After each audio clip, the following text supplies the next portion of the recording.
Praise the Lord. ഈ സമയത്തിനായിട്ട് ഞാൻ കർത്താവിനെ സ്തോത്രം ചെയ്യുന്നു.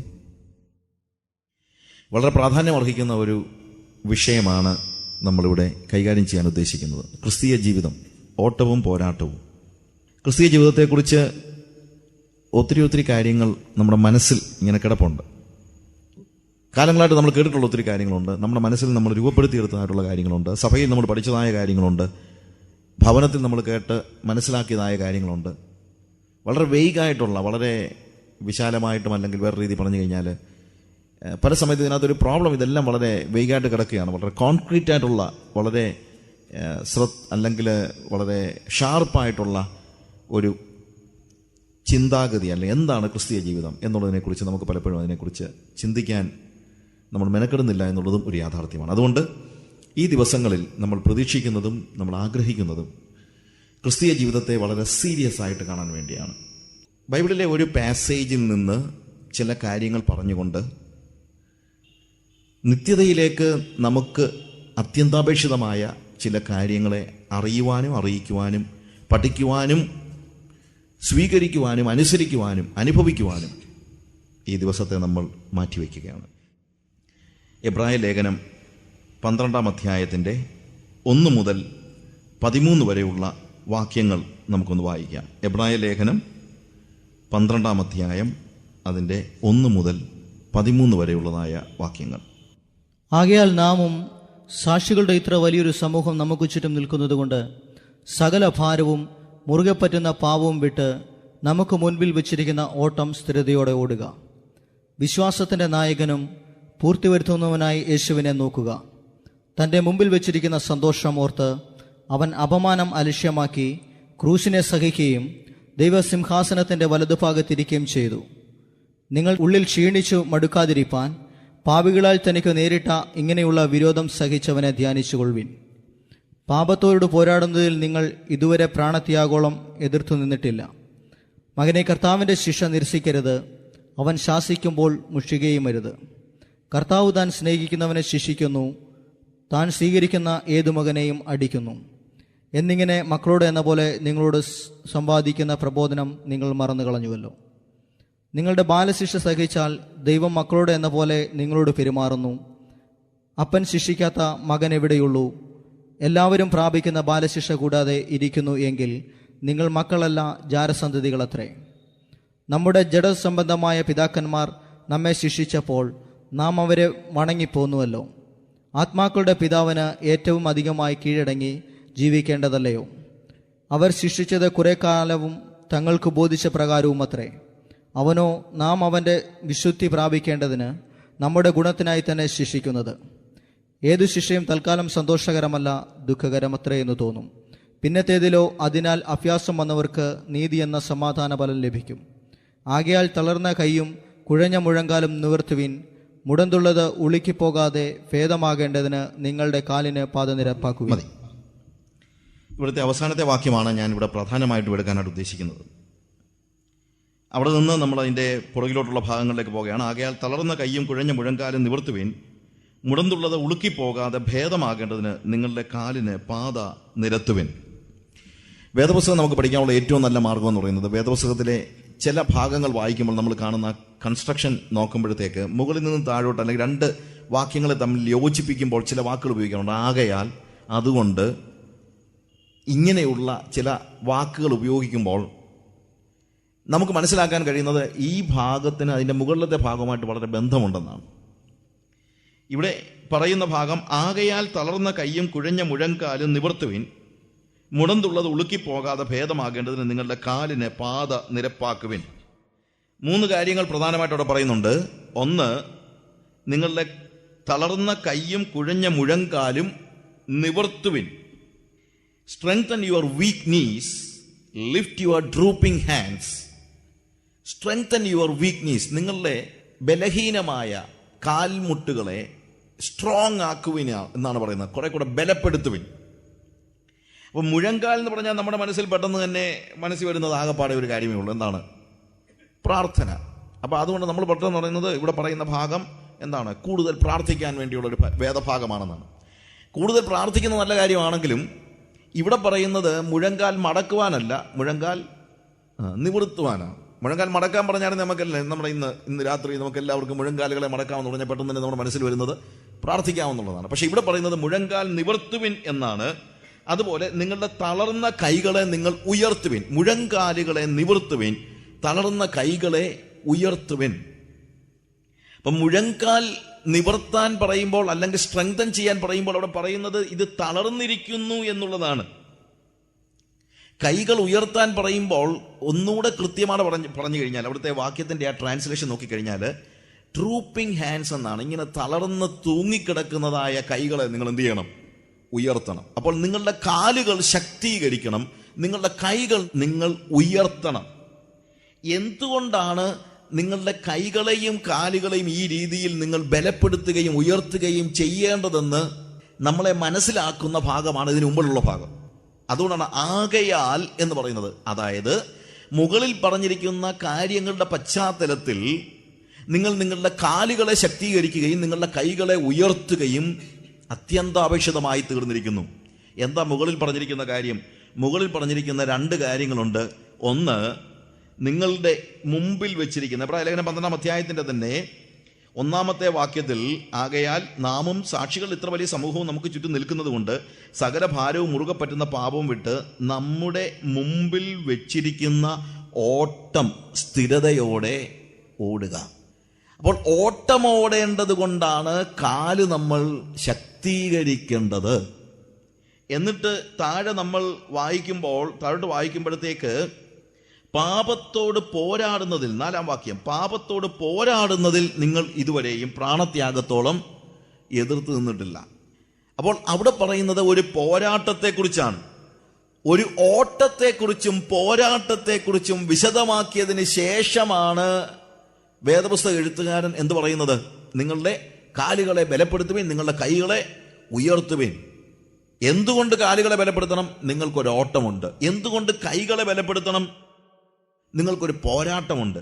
തളർന്ന വീക്ക് നീസുള്ള അല്ലെങ്കിൽ കുഴഞ്ഞ മുഴങ്കാലുകളുള്ള ഒരു വ്യക്തിക്ക് ഒരിക്കലും എന്ത് ചെയ്യാൻ പറ്റത്തില്ല? ഓട്ടം ഓടാനായിട്ട് പറ്റത്തില്ല. എൻ്റെ ഇടത് വശത്തെ നീയുടെ ലിഗമെന്റ്സ് ബ്രോക്കണാണ്, എൻ്റെ കാലിൻ്റെ. അപ്പോൾ ആ ലിഗമെന്റ്സ് ബ്രോക്കൺ ആയതുകൊണ്ട് ഞാൻ എവിടെ പോയാലും വളരെ ശ്രദ്ധിച്ചാണ് നടക്കുന്നത്. ശ്രദ്ധിച്ചാണെന്നല്ലേ പറ്റുള്ളൂ. കാര്യം ഞാനിപ്പം ഒരു വെയിറ്റ് ഒക്കെ എടുത്ത് ഏതെങ്കിലും ഒരു സ്ഥലത്തോട് നടക്കുന്ന കൂട്ടത്തിൽ കാലൊന്ന് തെറ്റിയാൽ ഒരു 45 ഡിഗ്രി ആംഗിളിൽ ഇതിങ്ങനെ തിരിഞ്ഞു വരും. അങ്ങനെ തിരിഞ്ഞു വന്നു കഴിഞ്ഞാൽ പിന്നെ ആ ബ്രോക്കൺ പ്ലേസിൽ നമ്മുടെ ഈ പല്ലൊക്കെ ഈ ചക്രത്തിൻ്റെ ഒരു പല്ല് പൊട്ടിയിരിക്കുകയാണെങ്കിൽ അതുകൊണ്ട് ഓടിച്ചാൽ ചിലപ്പോൾ അങ്ങ് ഓടുമായിരിക്കും. പക്ഷേ ശരിക്കും ആ ബെൽറ്റ് ആ പൊട്ടിയ ചക്രത്തിൻ്റെ അവിടെ വന്നു കഴിയുമ്പോൾ എന്തെങ്കിലും ഒരു ഷെയ്ക്ക് ഉണ്ടായി കഴിഞ്ഞാൽ ഓട്ടോമാറ്റിക്കായിട്ട് അതെന്ത് ചെയ്യും? ബെൽറ്റ് അടിച്ചു പോകുന്നത് പോലെ എൻ്റെ കാലിലങ്ങനെ ഒരു പ്രോബ്ലം ഉണ്ട്. അതുകൊണ്ട് ഞാൻ ഐ എം വെരി കോഷ്യസ്, വളരെ ശ്രദ്ധയോടുകൂടെയാണ് ഞാൻ ഈ കാര്യങ്ങൾ ചെയ്യുന്നത്. അപ്പോൾ എൻ്റെ കാലും കൊണ്ട് എനിക്കൊരു വലിയ ഓട്ടമൊന്നും പ്രാക്ടീസ് ചെയ്യാന്ന് പറഞ്ഞാൽ അത് നടക്കുന്ന കാര്യമൊന്നുമില്ല. അതുകൊണ്ട് ഞാൻ എനിക്ക് ഓടാൻ ആഗ്രഹമുണ്ടെങ്കിൽ ചെയ്യേണ്ട ഏറ്റവും പ്രധാനപ്പെട്ട കാര്യം എൻ്റെ ബലഹീനമായ മുഴങ്കാലുകളെ ഞാൻ ശക്തീകരിക്കുക എന്നുള്ളതാണ്. രണ്ടാമതൊരു പോരാട്ടം എന്ന് പറഞ്ഞപ്പോഴത്തേക്ക് നമ്മൾ എപ്പോഴും പോരാടുന്നത് കൈകൾ കൊണ്ടാണ്, അല്ലേ? കൈകളില്ലാതെ പോരാടുക എന്ന് പറഞ്ഞാൽ അത്ര ഈസി ആയിട്ടുള്ള കാര്യമൊന്നുമല്ല. അതുകൊണ്ട് തൂങ്ങിക്കിടക്കുന്ന കൈ കൊണ്ട് ആരെങ്കിലും പോരാടുന്നതെന്ന് ആലോചിച്ച് നോക്കിയേ. നിങ്ങൾ ചിന്തിക്കുന്നുണ്ടോ അത് ഈസിയാണെന്ന്? അതൊരിക്കലും ഈസിയല്ല. അതുകൊണ്ട് എഴുത്തുകാരൻ പറയുന്നത് എന്താണെന്നറിയാമോ? നമുക്കൊരു ഓട്ടമുള്ളത് കൊണ്ട്, അഥവാ നമ്മളൊരു ഓട്ടക്കളത്തിലായതുകൊണ്ട് നമ്മുടെ കാലുകളെ നമ്മൾ ശക്തീകരിക്കേണ്ടിയിരിക്കുന്നു. അതുപോലെ നമുക്കൊരു പോരാട്ടമുള്ളത് കൊണ്ട് നമ്മുടെ കൈകളെ നമ്മൾ ഉയർത്തേണ്ടിയിരിക്കുന്നു, സ്ട്രെങ്തൻ ചെയ്യേണ്ടിയിരിക്കുന്നു. Lift your drooping hands. ഇങ്ങനെ തൂങ്ങിക്കിടക്കുന്ന കൈകൾ കൊണ്ട് പോരാട്ടം നടക്കത്തില്ല. അപ്പോൾ നമ്മളൊരു റേസിലാണ്, നമ്മളൊരു ഓട്ടക്കളത്തിലാണ്, നമ്മൾ ഒരു പോരാട്ടക്കളത്തിലാണ്. അപ്പോൾ ഓട്ടത്തിന്റെ ഒരു പ്രത്യേകത, ഓട്ടം എന്ന് പറഞ്ഞു കഴിഞ്ഞാൽ ഒരു ടാർഗറ്റിലേക്ക് അല്ലെങ്കിൽ ഒരു ലക്ഷ്യസ്ഥാനത്തേക്കാണ് ഓടുന്നത്, അല്ലാതെ വെറുതെ ആരും ഓടുന്നില്ല. ഏതെങ്കിലും ഒരു സ്ഥലത്ത് ചെന്നെത്താനായിട്ടാണ് ഓട്ടം. അല്ലെങ്കിൽ നമ്മൾ എക്സസൈസ് ചെയ്യാനായിട്ട് വേണമെങ്കിൽ ഇതിനെ അങ്ങോട്ടും ഇങ്ങോട്ടും ചുറ്റിക്കറങ്ങി നടക്കാമെന്ന് പറയാം. പക്ഷേ ഒരു റേസിൽ അങ്ങനെയല്ല, ആണോ? ഒരു ഓട്ടക്കളത്തിൽ ഒരു ലക്ഷ്യത്തിലേക്കാണ് നമ്മൾ എപ്പോഴും ഓടുന്നത്. പോരാട്ടം എന്ന് പറയുമ്പോൾ നമ്മുടെ മനസ്സിൽ ആദ്യം തന്നെ വരേണ്ടത് ഒരു ശത്രുവിനെ കുറിച്ചാണ്. കാര്യം ഒരു ശത്രു ഇല്ലെങ്കിൽ എന്തില്ല? പോരാട്ടമില്ല. ഓട്ടത്തിൽ ഒരു ടാർഗറ്റ് അല്ലെങ്കിൽ ഒരു ലക്ഷ്യമുണ്ട്, പോരാട്ടത്തിൽ ഒരു ശത്രുവുണ്ട്. ഇത് രണ്ടും നമ്മൾ എപ്പോഴും ഓർത്തിരിക്കേണ്ടത് അത്യന്താപേക്ഷിതമാണ്. അങ്ങനെ ഒരു ഓട്ടം നമുക്കുള്ളത് കൊണ്ട് നമുക്കൊരു ഒരു ബലമുള്ള കാലുകൾ ആവശ്യമാണ്. To run the race we need a strong knee, and to fight the battle we need strong hands. നല്ല ഒരു ഓട്ടം ഓടാനായിട്ട് നമുക്ക് ശക്തിയുള്ള കാലുകൾ ആവശ്യമുണ്ട്, അല്ലെങ്കിൽ ശക്തിയുള്ള മുഴങ്കാലുകൾ ആവശ്യമുണ്ട്. ഇൻഫാക്ട് ഏറ്റവും ഓട്ടത്തിൽ ഏറ്റവും പ്രധാനപ്പെട്ടതെന്ന് പറയുന്നത് എന്താണ്?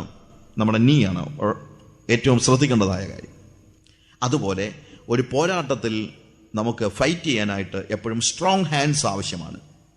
ഇത് തന്നെയല്ല, അതിനോട് ചേർന്ന് 12-ാം അധ്യായത്തിൻ്റെ 12-ാം വാക്യത്തിൽ അതിനോട് ചേർന്ന് പറയുന്ന ഒരു കാര്യം എന്താണെന്ന് ചോദിച്ചാൽ, അവിടെ നമ്മൾ വായിച്ചല്ലോ, ആകയാൽ തളർന്ന കൈയും കുഴഞ്ഞ മുഴങ്കാലും നിവർത്തുവീൻ, മുടന്തുള്ളത് ഉളുക്കിപ്പോകാതെ ഭേദമാകേണ്ടതിന് നിങ്ങളുടെ കാലിന് പാത നിരത്തുവിൻ.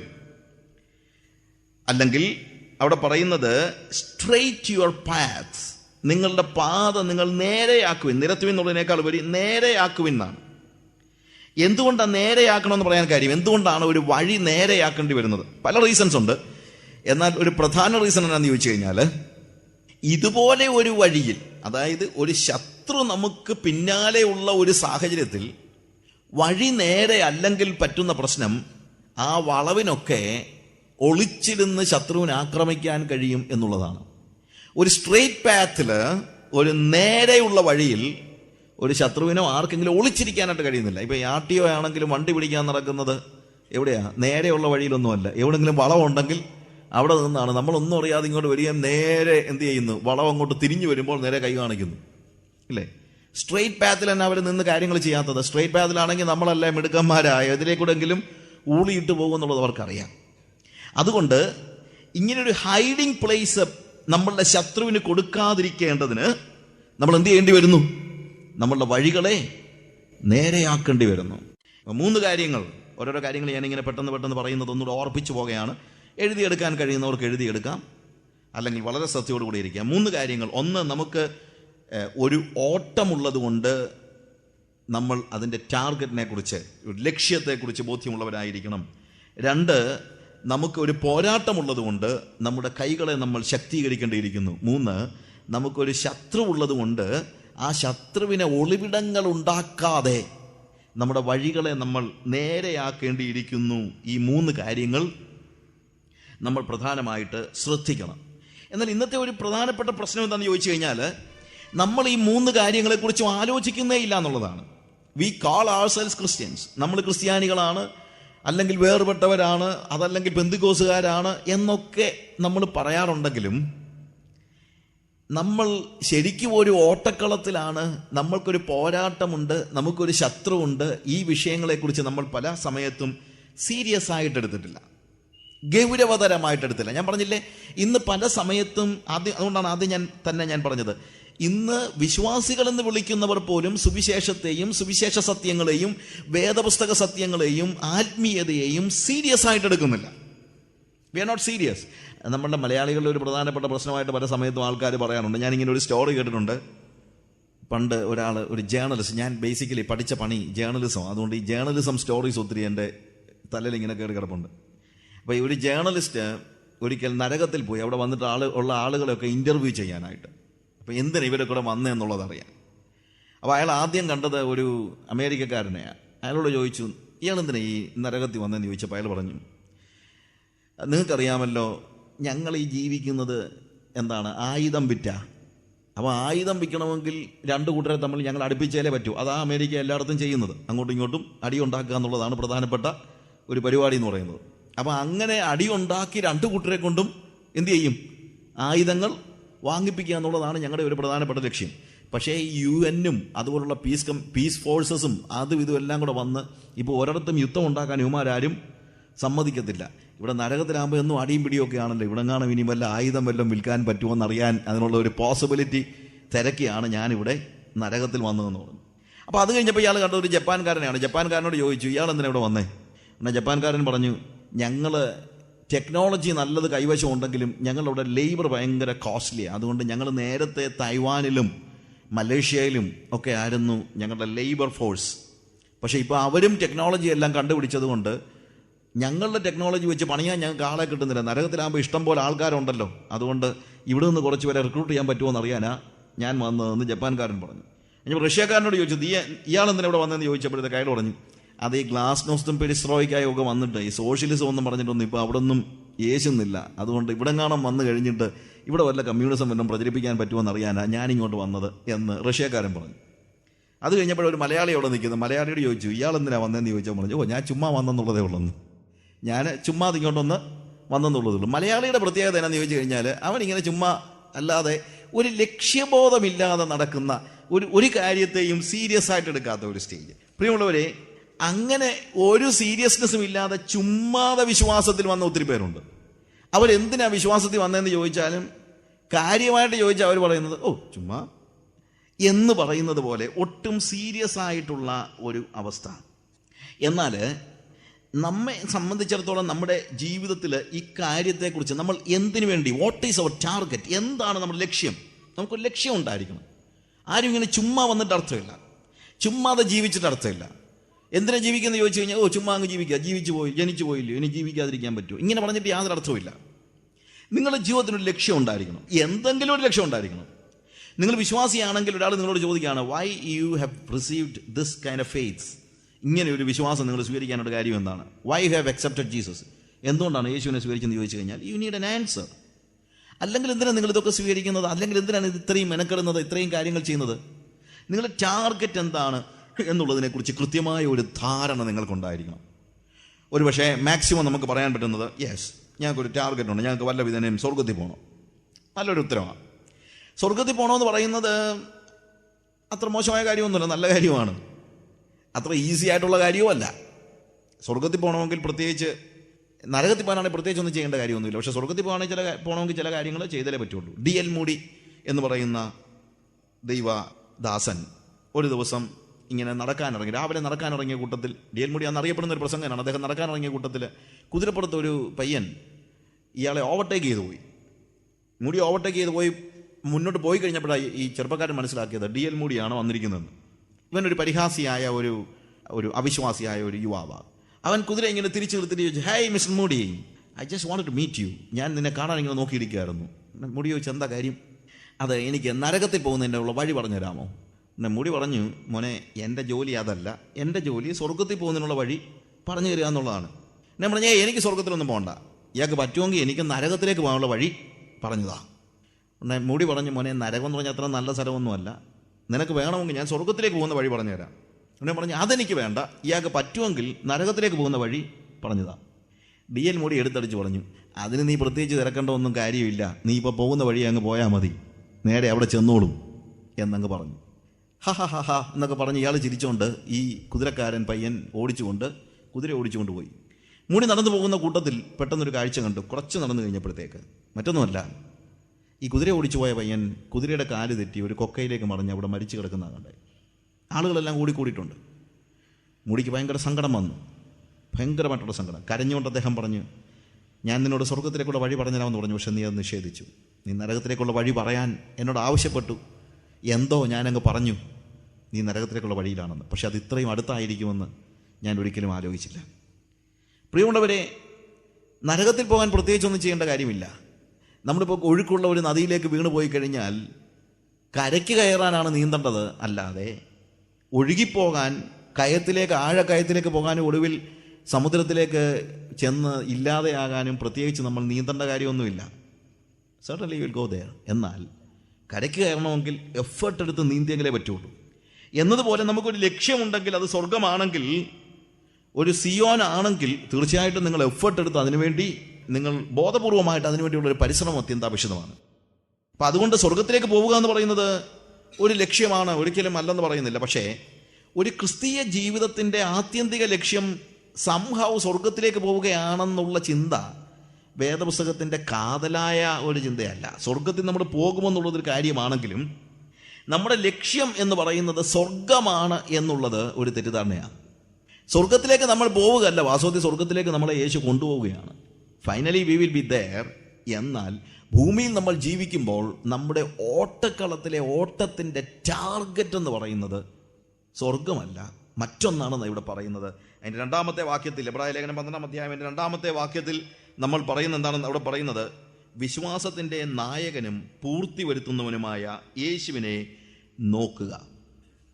Let us fix our eyes on Jesus, the author and finisher of our faith.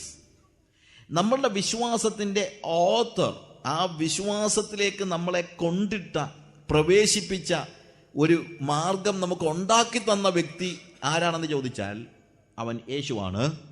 എന്നാൽ അതിൻ്റെ പ്രത്യേകത, അതിൻ്റെ അന്തിമ അവസ്ഥയും യേശുവാണ്. സോ നമ്മുടെ വിശ്വാസത്തിൻ്റെ ഓട്ടത്തിൽ നമ്മുടെ ലക്ഷ്യം എന്ന് പറയുന്നത് വേദപുസ്തകത്തിൻ്റെ അടിസ്ഥാനത്തിൽ യേശുവാണ് നമ്മുടെ ടാർഗറ്റ്. നമ്മുടെ ലക്ഷ്യം യേശുവാണ്. നമ്മുടെ ഓട്ടത്തിൻ്റെ ലക്ഷ്യം എന്ന് പറയുന്നത് യേശുവാണ്. അത് കേൾക്കുമ്പോൾ പെട്ടെന്ന് നമുക്ക് അങ്ങനെ ശ്രദ്ധിക്കാനായിട്ട് തോന്നത്തില്ല. അല്ലെങ്കിൽ കാര്യം നമ്മളുടെ മനസ്സിൽ ഇതുവരെ നമ്മൾ പഠിച്ചു വെച്ചിരിക്കുന്ന വല്ല വിധേനെ സ്വർഗത്തിൽ പോകാനുള്ളൊരു മീൻസ് ആണ് യേശു എന്നുള്ളതാണ്. എന്നാൽ വേദപുസ്തകം പഠിപ്പിക്കുന്നത്, പ്രത്യേകിച്ച് നമ്മൾ ഈ പറയുന്ന ഭാഗത്ത് പറയുന്നതായ പ്രധാന കാര്യം, നമ്മളുടെ ടാർഗറ്റ് പോയിന്റ് എന്ന് പറയുന്നത് നമ്മൾ യേശുവിനെ പോലെ ആവുക എന്നുള്ളതാണ്. We are running the race so that we may become like Jesus. സ്വർഗം കിട്ടാനല്ല, യേശുവിനെ പോലെ ആകാനാണ് നമ്മൾ ഓടുന്നത്. യേശുവാണ് എൻ്റെ ടാർഗറ്റ്. എൻ്റെ ഫിനിഷിംഗ് പോയിന്റ് യേശുവാണ്, അല്ലെങ്കിൽ യേശുവിനെ പോലെ ആവുക എന്നുള്ളതാണ് ഞാൻ കാണുന്നത്. യേശുവാണ് എൻ്റെ ടാർഗറ്റ്, എൻ്റെ ലക്ഷ്യം. അവൻ എൻ്റെ എൻഡാണ്, അല്ലെങ്കിൽ അവനെൻ്റെ ലക്ഷ്യമാണ്, അല്ലാതെ അതിനുള്ള ഒരു മാർഗമല്ല. He's not just a means.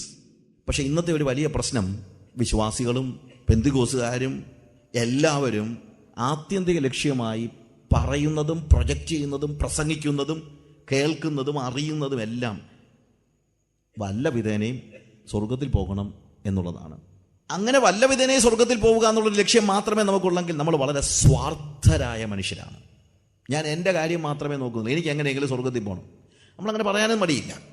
പക്ഷേ യേശുവിനെ മാത്രം കണ്ടുകൊണ്ട് യേശുവിനെ അനുഗമിക്കാനായിട്ടുള്ള ഒരു വലിയ അഭിവാഞ്ച നമുക്ക് അത്യന്താപേക്ഷിതമാണ്. ഞാൻ റിലീജിയനെ കുറിച്ചുള്ള ഒരു പഠനത്തിൽ ഞാൻ വായിച്ച ഒരു കവിത എൻ്റെ മനസ്സിൽ ഒത്തിരി സ്വാധീനം ചെലുത്തിയിട്ടുണ്ട്. ആ കവിതയിലെ ഒരാൾ യേശുവിനോട് ദൈവത്തോട് സംസാരിക്കുകയാണ്. ദൈവമേ, എന്തിനാണ് ഞാൻ നിന്നെ പിൻപറ്റുന്നത്? അദ്ദേഹം പറയുന്നത്, നരകത്തെ പേടിച്ചാണ് ഞാൻ നിന്നെ പിൻപറ്റുന്നതെങ്കിൽ എന്നെ ആ നരകത്തിൻ്റെ തീയിൽ നീ വലിച്ചെറിയുക. സ്വർഗം കാംക്ഷിച്ചാണ് ഞാൻ നിന്നെ അനുഗമിക്കുന്നതെങ്കിൽ സ്വർഗത്തിൻ്റെ വാതിൽ എൻ്റെ നേരെ നീ കൊട്ടി അടയ്ക്കുക. എന്നാൽ യേശുവേ, അല്ലെങ്കിൽ ദൈവമേ, നിന്നെ മാത്രമേ ഞാൻ ആഗ്രഹിക്കുന്നുള്ളൂ എങ്കിൽ, അതിനായിട്ടാണ്, നിനക്ക് വേണ്ടിയാണ്, നിന്നെ പ്രതീക്ഷിച്ചാണ് ഞാൻ നിന്നെ അനുഗമിക്കുന്നതെങ്കിൽ എന്നെ നിന്റെ മാർവോട് ചേർത്തണയ്ക്കണമേ. അപ്പോൾ നമ്മളുടെ ഒരു വലിയ പ്രശ്നം നമ്മൾ മനസ്സിലാക്കേണ്ടത് യേശു ഒരു മീൻസ് ആണോ എന്നുള്ളതാണ്. ഏതെങ്കിലും നിലയിൽ സ്വർഗം കണ്ടെത്താനുള്ള, സ്വർഗത്തിൽ ചെല്ലാനുള്ള ഒരു മീൻസ് എന്ന നിലയിൽ, ഒരു എൻഡായിട്ട് അതിനെ കാണാൻ കഴിയുന്നില്ലെങ്കിൽ നമ്മൾ യേശുവിനെ സീരിയസ് ആയിട്ട് എടുക്കത്തില്ല. അതുകൊണ്ട് ഇന്ന് നല്ലൊരു ശതമാനം ആളുകൾക്ക് യേശു ഒരു സീരിയസ് ഇഷ്യൂ ഒന്നുമല്ല. നമ്മൾ ആത്യന്തികമായി എന്ത് പ്രതീക്ഷിക്കുന്നു അത് മാത്രമേ നമ്മൾ സീരിയസ് ആയിട്ട് എടുക്കത്തുള്ളൂ. ആത്യന്തികമായി നമുക്കുള്ള ആഗ്രഹം എന്താണെന്നുള്ളത്. ഞാനിവിടെ ഓട്ടോറിക്ഷ പിടിച്ച് ഇവിടെ വന്നു കഴിഞ്ഞാൽ ഞാനിത് വന്നത് ഒരു ഓട്ടോറിക്ഷയെ കയറാൻ വേണ്ടിയല്ല, അതെനിക്കൊരു മീൻസാണ്. ഞാനിവിടെ വന്നതിൻ്റെ ലക്ഷ്യം വേറെയാണ്. ഓട്ടോറിക്ഷയിൽ വന്നത് അതിനൊരു മാർഗം മാത്രം, അല്ലെങ്കിൽ എന്താണ്, അതെന്നെ ഇങ്ങോട്ട് കൊണ്ടുവന്ന ഒരു വഴി, അല്ലെങ്കിൽ ഒരു ഉപാധി മാത്രമാണ്, ഒരു ഉപാധി. അതുകൊണ്ട് ഓട്ടോറിക്ഷ എനിക്കൊരു സീരിയസ് ഇഷ്യൂ ആകത്തില്ല. കാര്യം ഞാൻ 15 മിനിറ്റ് നേരം അല്ലെങ്കിൽ 10 മിനിറ്റ് നേരം ഒരു ഓട്ടോറിക്ഷയിൽ ഇരിക്കുന്നതിന് അതെനിക്കൊരു സീരിയസ് ഇഷ്യൂ അല്ല. എനിക്ക് അതിനപ്പുറത്തൊരു ലക്ഷ്യമുണ്ട്. ഞാൻ ഈ സ്ഥലത്തേക്ക് ഇവിടെ വന്ന് ഞാൻ നിങ്ങളോട് സംസാരിക്കുമ്പോൾ അതിനുവേണ്ടി ഞാൻ ഉപയോഗിച്ച ഏത് ഉപാധിയും കുറച്ച് കഴിയുമ്പോഴത്തേക്ക് ഞാൻ മറന്നുപോകും. എനിക്ക് മറക്കാം, അത് എൻ്റെ മനസ്സിൽ അത് കയറി കിടക്കത്തില്ല. പക്ഷെ നമ്മുടെ പ്രശ്നം എന്താണെന്ന് ചോദിച്ചു കഴിഞ്ഞാൽ, ഇന്ന് നമുക്ക് യേശു ഒരു ഉപാധി മാത്രമാണ്, അല്ലാതെ എൻ്റെ ലക്ഷ്യമായി തീരുന്നില്ല. യേശു എന്നല്ല ഒരു കാര്യവും നമുക്കിന്ന് നമ്മുടെ ലക്ഷ്യമാകുന്നില്ല. എല്ലാം നമുക്ക് ഉപാധി മാത്രമാണ്. പ്രാർത്ഥന ഇന്നൊരു ഉപാധിയാണ്, യോഗങ്ങൾ ഇന്നൊരു ഉപാധിയാണ്, ക്രൂസൈഡ് ഇന്നൊരു ഉപാധിയാണ്. എല്ലാം ഉപാധികളാണ്. നമുക്ക് ലക്ഷ്യം നമ്മൾ മാത്രമാണ്. അതായത് തമാശ. എന്തിനാ പ്രാർത്ഥിക്കുന്നതെന്ന് ചോദിച്ചു കഴിഞ്ഞാൽ, അയ്യോ നമുക്ക് എന്തെല്ലാം ആവശ്യങ്ങളാണ് ബ്രദറെ, ആ ആവശ്യങ്ങളൊക്കെ സാധിക്കണമെങ്കിൽ നമ്മൾ പ്രാർത്ഥിക്കാല്ലാതെ വേറെ എന്തോ എടുക്കാനാ? ഉപവാസത്താലും പ്രാർത്ഥനയാലും അല്ലയോ നമ്മൾ ജീവിക്കുന്നത്? എന്ത് ജീവിക്കുന്നത്? അങ്ങനല്ലയോ നമ്മുടെ കാര്യങ്ങളൊക്കെ നടക്കുന്നത്. അപ്പോൾ ഉപവസിക്കുന്നതും പ്രാർത്ഥിക്കുന്നതും എന്തിനു വേണ്ടിയാണ്? കാര്യങ്ങൾ നടക്കാൻ. അപ്പോൾ ഉപവാസവും പ്രാർത്ഥനയും ഒരു ഉപാധിയായിത്തീരുന്നു. മദാം ഗിയോണിൻ്റെ ഒരു പുസ്തകമുണ്ട്, എക്സ്പീരിയൻസിങ് ഗോഡ് ത്രൂ പ്രെയർ എന്ന് പറയുന്നൊരു പുസ്തകം. അതിനകത്ത് അവർ പറയാണ്, എനിക്ക് പ്രാർത്ഥന ഒരു ഉപാധിയല്ല, എനിക്ക് പ്രാർത്ഥന അതിൽ തന്നെ ഒരു എൻഡാണ്. പ്രാർത്ഥനയിൽ ഞാൻ ദൈവത്തെ അനുഭവിക്കുന്നു, എനിക്കത് മതി. ഞാൻ പ്രാർത്ഥിക്കുന്നത് എന്തെങ്കിലും നേടാൻ വേണ്ടിയല്ല. നമുക്ക് പ്രാർത്ഥനയുടെ ഒരു സുഖം കിട്ടണമെങ്കിൽ പ്രാർത്ഥിച്ച് ഉത്തരം കിട്ടണം.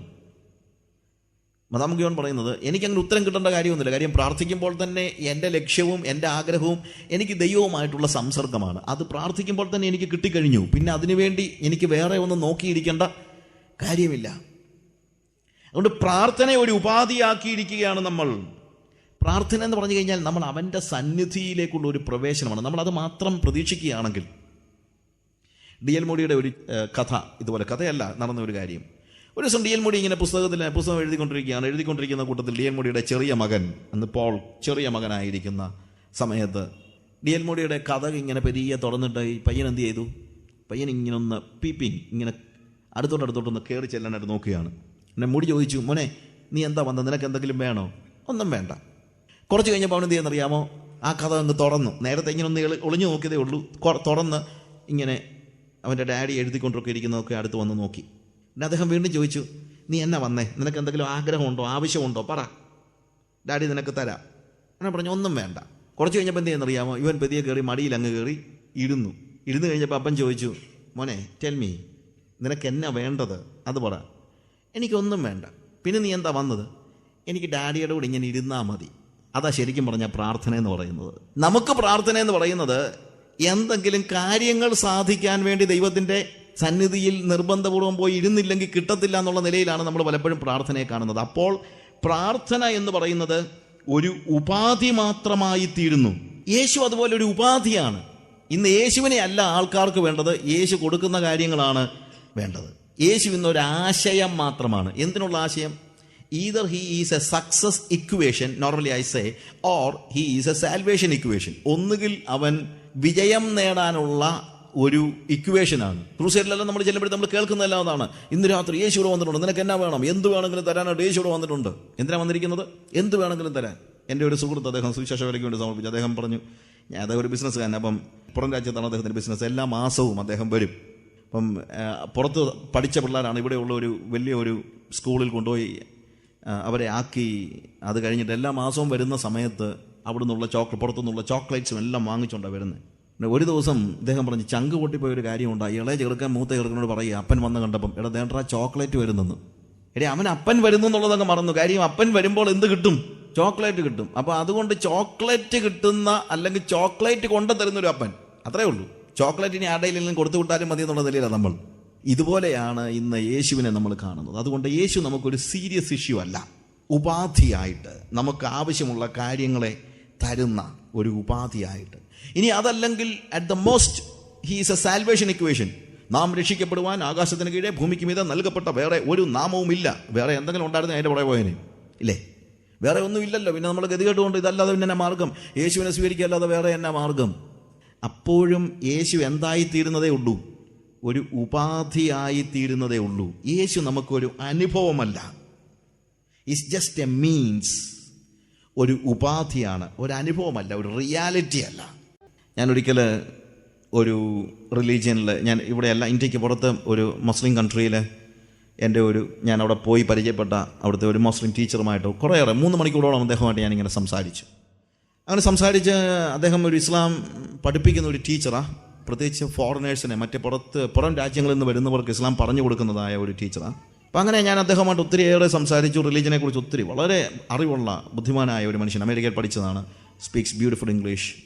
2 മണിക്കൂറോളം അദ്ദേഹം ഇസ്ലാമിനെ കുറിച്ച് എന്നെ ഒത്തിരി കാര്യങ്ങൾ പറഞ്ഞു. അത് കഴിഞ്ഞിട്ട് ഞാൻ അദ്ദേഹത്തോട് ചോദിച്ചു, what is your understanding about forgiveness of sin? പാപമോചനത്തെക്കുറിച്ചുള്ള നിങ്ങളുടെ അണ്ടർസ്റ്റാൻഡിങ് എന്താണ്? അദ്ദേഹം പെട്ടെന്ന് ആലോചിച്ചിട്ട് പറഞ്ഞു, it is repentance man, it is repentance, അനുതാപം. പിന്നെ നീ ചെയ്തതിനൊക്കെ നിങ്ങൾ പകരം കൊടുക്കണം, സക്കാത്ത് കൊടുക്കണം എന്നുള്ളതിന് അദ്ദേഹം ഉപയോഗിച്ചൊരു വാക്കാണ്. നീ ചെയ്ത തെറ്റുകൾക്കൊക്കെ നീ എന്ത് ചെയ്യണം? You need to repay for what you did. അപ്പം ഞാൻ അദ്ദേഹത്തോട് അതിനെക്കുറിച്ച് കുറച്ച് സംസാരിച്ചു. പിന്നെ ഞാൻ അദ്ദേഹത്തോട് ചോദിച്ചു, പക്ഷേ ഞാൻ ഒന്ന് ചോദിച്ചോട്ടെ, ഇതെല്ലാമായിട്ടും നിങ്ങൾക്ക് പാപം മോചിപ്പിക്കപ്പെട്ടു എന്നുള്ള ഉറപ്പുണ്ടോ? Do you have an assurance that your sins are forgiven? കുറേ നേരം ആലോചിച്ചിട്ട് അദ്ദേഹം പറഞ്ഞു, it is between fear and hope man. അത് ഭീതിയുടെയും പ്രത്യാശയുടെയും ഇടയ്ക്കിങ്ങനെ തൂങ്ങിക്കിടക്കുകയാണ്. ഉറപ്പുണ്ടോയെന്ന് ചോദിച്ചാൽ ഇല്ല. ഒരു പേടി, ഒരു പ്രത്യാശ, ഒരു പക്ഷേ തള്ളപ്പെട്ടേക്കുമെന്നുള്ള ഭീതി, ഒരു പക്ഷേ സ്വീകരിക്കപ്പെട്ടേക്കുമെന്നുള്ള ഒരു പ്രത്യാശ. അപ്പം ഞാൻ അദ്ദേഹമായിട്ട് സംസാരിച്ച കൂട്ടത്തിൽ ഞാൻ പറഞ്ഞു, but my case it is different. എൻ്റെ കാര്യത്തിൽ അത് വ്യത്യാസമാണ്. അദ്ദേഹത്തോട് ഞാൻ പറഞ്ഞൊരു കാര്യമുണ്ട്, to me Jesus is not a religious idea. I experience Jesus. He is so real to me. I talk to him, I walk with him, I'm living with him. യേശു എനിക്ക് ഒരു മതപരമായ ആശയമല്ല, യേശു എനിക്കൊരു യാഥാർത്ഥ്യമാണ്. ഞാൻ അവനോട് സംസാരിക്കുന്നു, ഞാൻ അവനോട് ഇടപഴകുന്നു, ഞാൻ അവനുമായിട്ട് സംസാരിക്കുന്നു. And I am assured that my sins are forgiven. എൻ്റെ പാപങ്ങൾ മോചിക്കപ്പെട്ടു എന്നുള്ളതിന് എനിക്ക് ഉറപ്പുണ്ട്. ഒരു ദൈവത്തിനും ഞാൻ അങ്ങോട്ട് ചെന്ന് എൻ്റെ പാപം ക്ഷമിക്കണമെന്ന് പറഞ്ഞാൽ ക്ഷമിച്ചിരിക്കുന്നു എന്ന് പറയാനുള്ള അവകാശമില്ല. അവകാശം ഉണ്ടാകണമെങ്കിൽ എൻ്റെ പാപം കൊണ്ട് തകർന്ന ജീവിതത്തെ പണിയാൻ അതിന് പകരം വില കൊടുക്കുന്ന ഒരു ദൈവത്തിന് മാത്രമേ ക്ഷമിച്ചിരിക്കുന്നു എന്ന് പറയാനുള്ള അവകാശമുള്ളൂ. അങ്ങനെ ലോകത്തിലൊരു ദൈവവുമില്ല, ഒരു മനുഷ്യനുമില്ല. അങ്ങനെ ചുമ്മാ സ്വർഗത്തിലിരുന്നുകൊണ്ട് നിൻ്റെ പാപം ഞാൻ ക്ഷമിച്ചിരിക്കുന്നു പറയാൻ ആരെ കൊണ്ടും പറ്റത്തില്ല. അങ്ങനെ പറയാൻ അവകാശമുള്ള ഒരേ ഒരു വ്യക്തിയേ ഉള്ളൂ, അത് യേശുക്രിസ്തുവാണ്. കാര്യം അവൻ മാത്രമേ പാപത്തിന് പകരം കൊടുത്തുള്ളൂ. ഞാൻ ഈ കാര്യങ്ങൾ ഡിസ്ക്രൈബ് ചെയ്തതിൻ്റെ കാര്യം, ഞാൻ യേശുവിനെ പിൻപറ്റുന്നത് ചുമ്മാ ബ്ലൈൻഡായിട്ട് ഫോളോ ചെയ്യുമൊന്നുമല്ല. There is a reason behind it. എൻ്റെ യേശു കോസ്റ്റ്ലി ആയിട്ടുള്ള ഒരു കാര്യം എനിക്ക് വേണ്ടി കൊടുത്തു. അതുകൊണ്ടാണ് എനിക്ക് യേശുവുമായിട്ട് സൗഹൃദം ഉണ്ടാക്കാൻ കഴിയുന്നത്. അല്ലെങ്കിൽ സൗഹൃദം ഉണ്ടാക്കാൻ കഴിയത്തില്ല. എന്നും ഞങ്ങളുടെ ബന്ധം തകർന്ന ബന്ധമായിരിക്കും. ദൈവവുമായിട്ടുള്ള എൻ്റെ ബന്ധം തകർന്ന ബന്ധമായിരുന്നേനെയും. പക്ഷേ ഇന്ന് എൻ്റെ ബന്ധം തകർന്ന ബന്ധമല്ല. കാര്യം എൻ്റെ പാപങ്ങൾ കൊണ്ട് ഞാൻ വരുത്തി വെച്ച നഷ്ടം, അതിൻ്റെ ശിക്ഷ യേശു എനിക്ക് പകരം നൽകിയതുകൊണ്ട് യേശുവിന് മാത്രമേ നിങ്ങളുടെ പാപങ്ങൾ ക്ഷമിക്കാൻ കഴിയൂ. അതുകൊണ്ട് ഞാൻ എൻ്റെ പ്രായമുള്ള സുഹൃത്ത് സയ്യിദ് അലി എന്നാണ് അദ്ദേഹത്തിൻ്റെ പേര്, 64 വയസ്സുണ്ട്, ഇപ്പോൾ 65 വയസ്സുണ്ട്, കഴിഞ്ഞ വർഷമാണ്. അദ്ദേഹത്തോട് ഞാൻ പറഞ്ഞു, so I am assured that my sins are forgiven. എനിക്ക് ഉറപ്പുണ്ട് എൻ്റെ പാപങ്ങൾ മോചിക്കപ്പെട്ടിരിക്കുന്നുവെന്ന്. എന്ന് തന്നെയല്ല, ഞാൻ ആ യേശുവിൻ്റെ കൂടെ ഇപ്പോഴും നടക്കുക.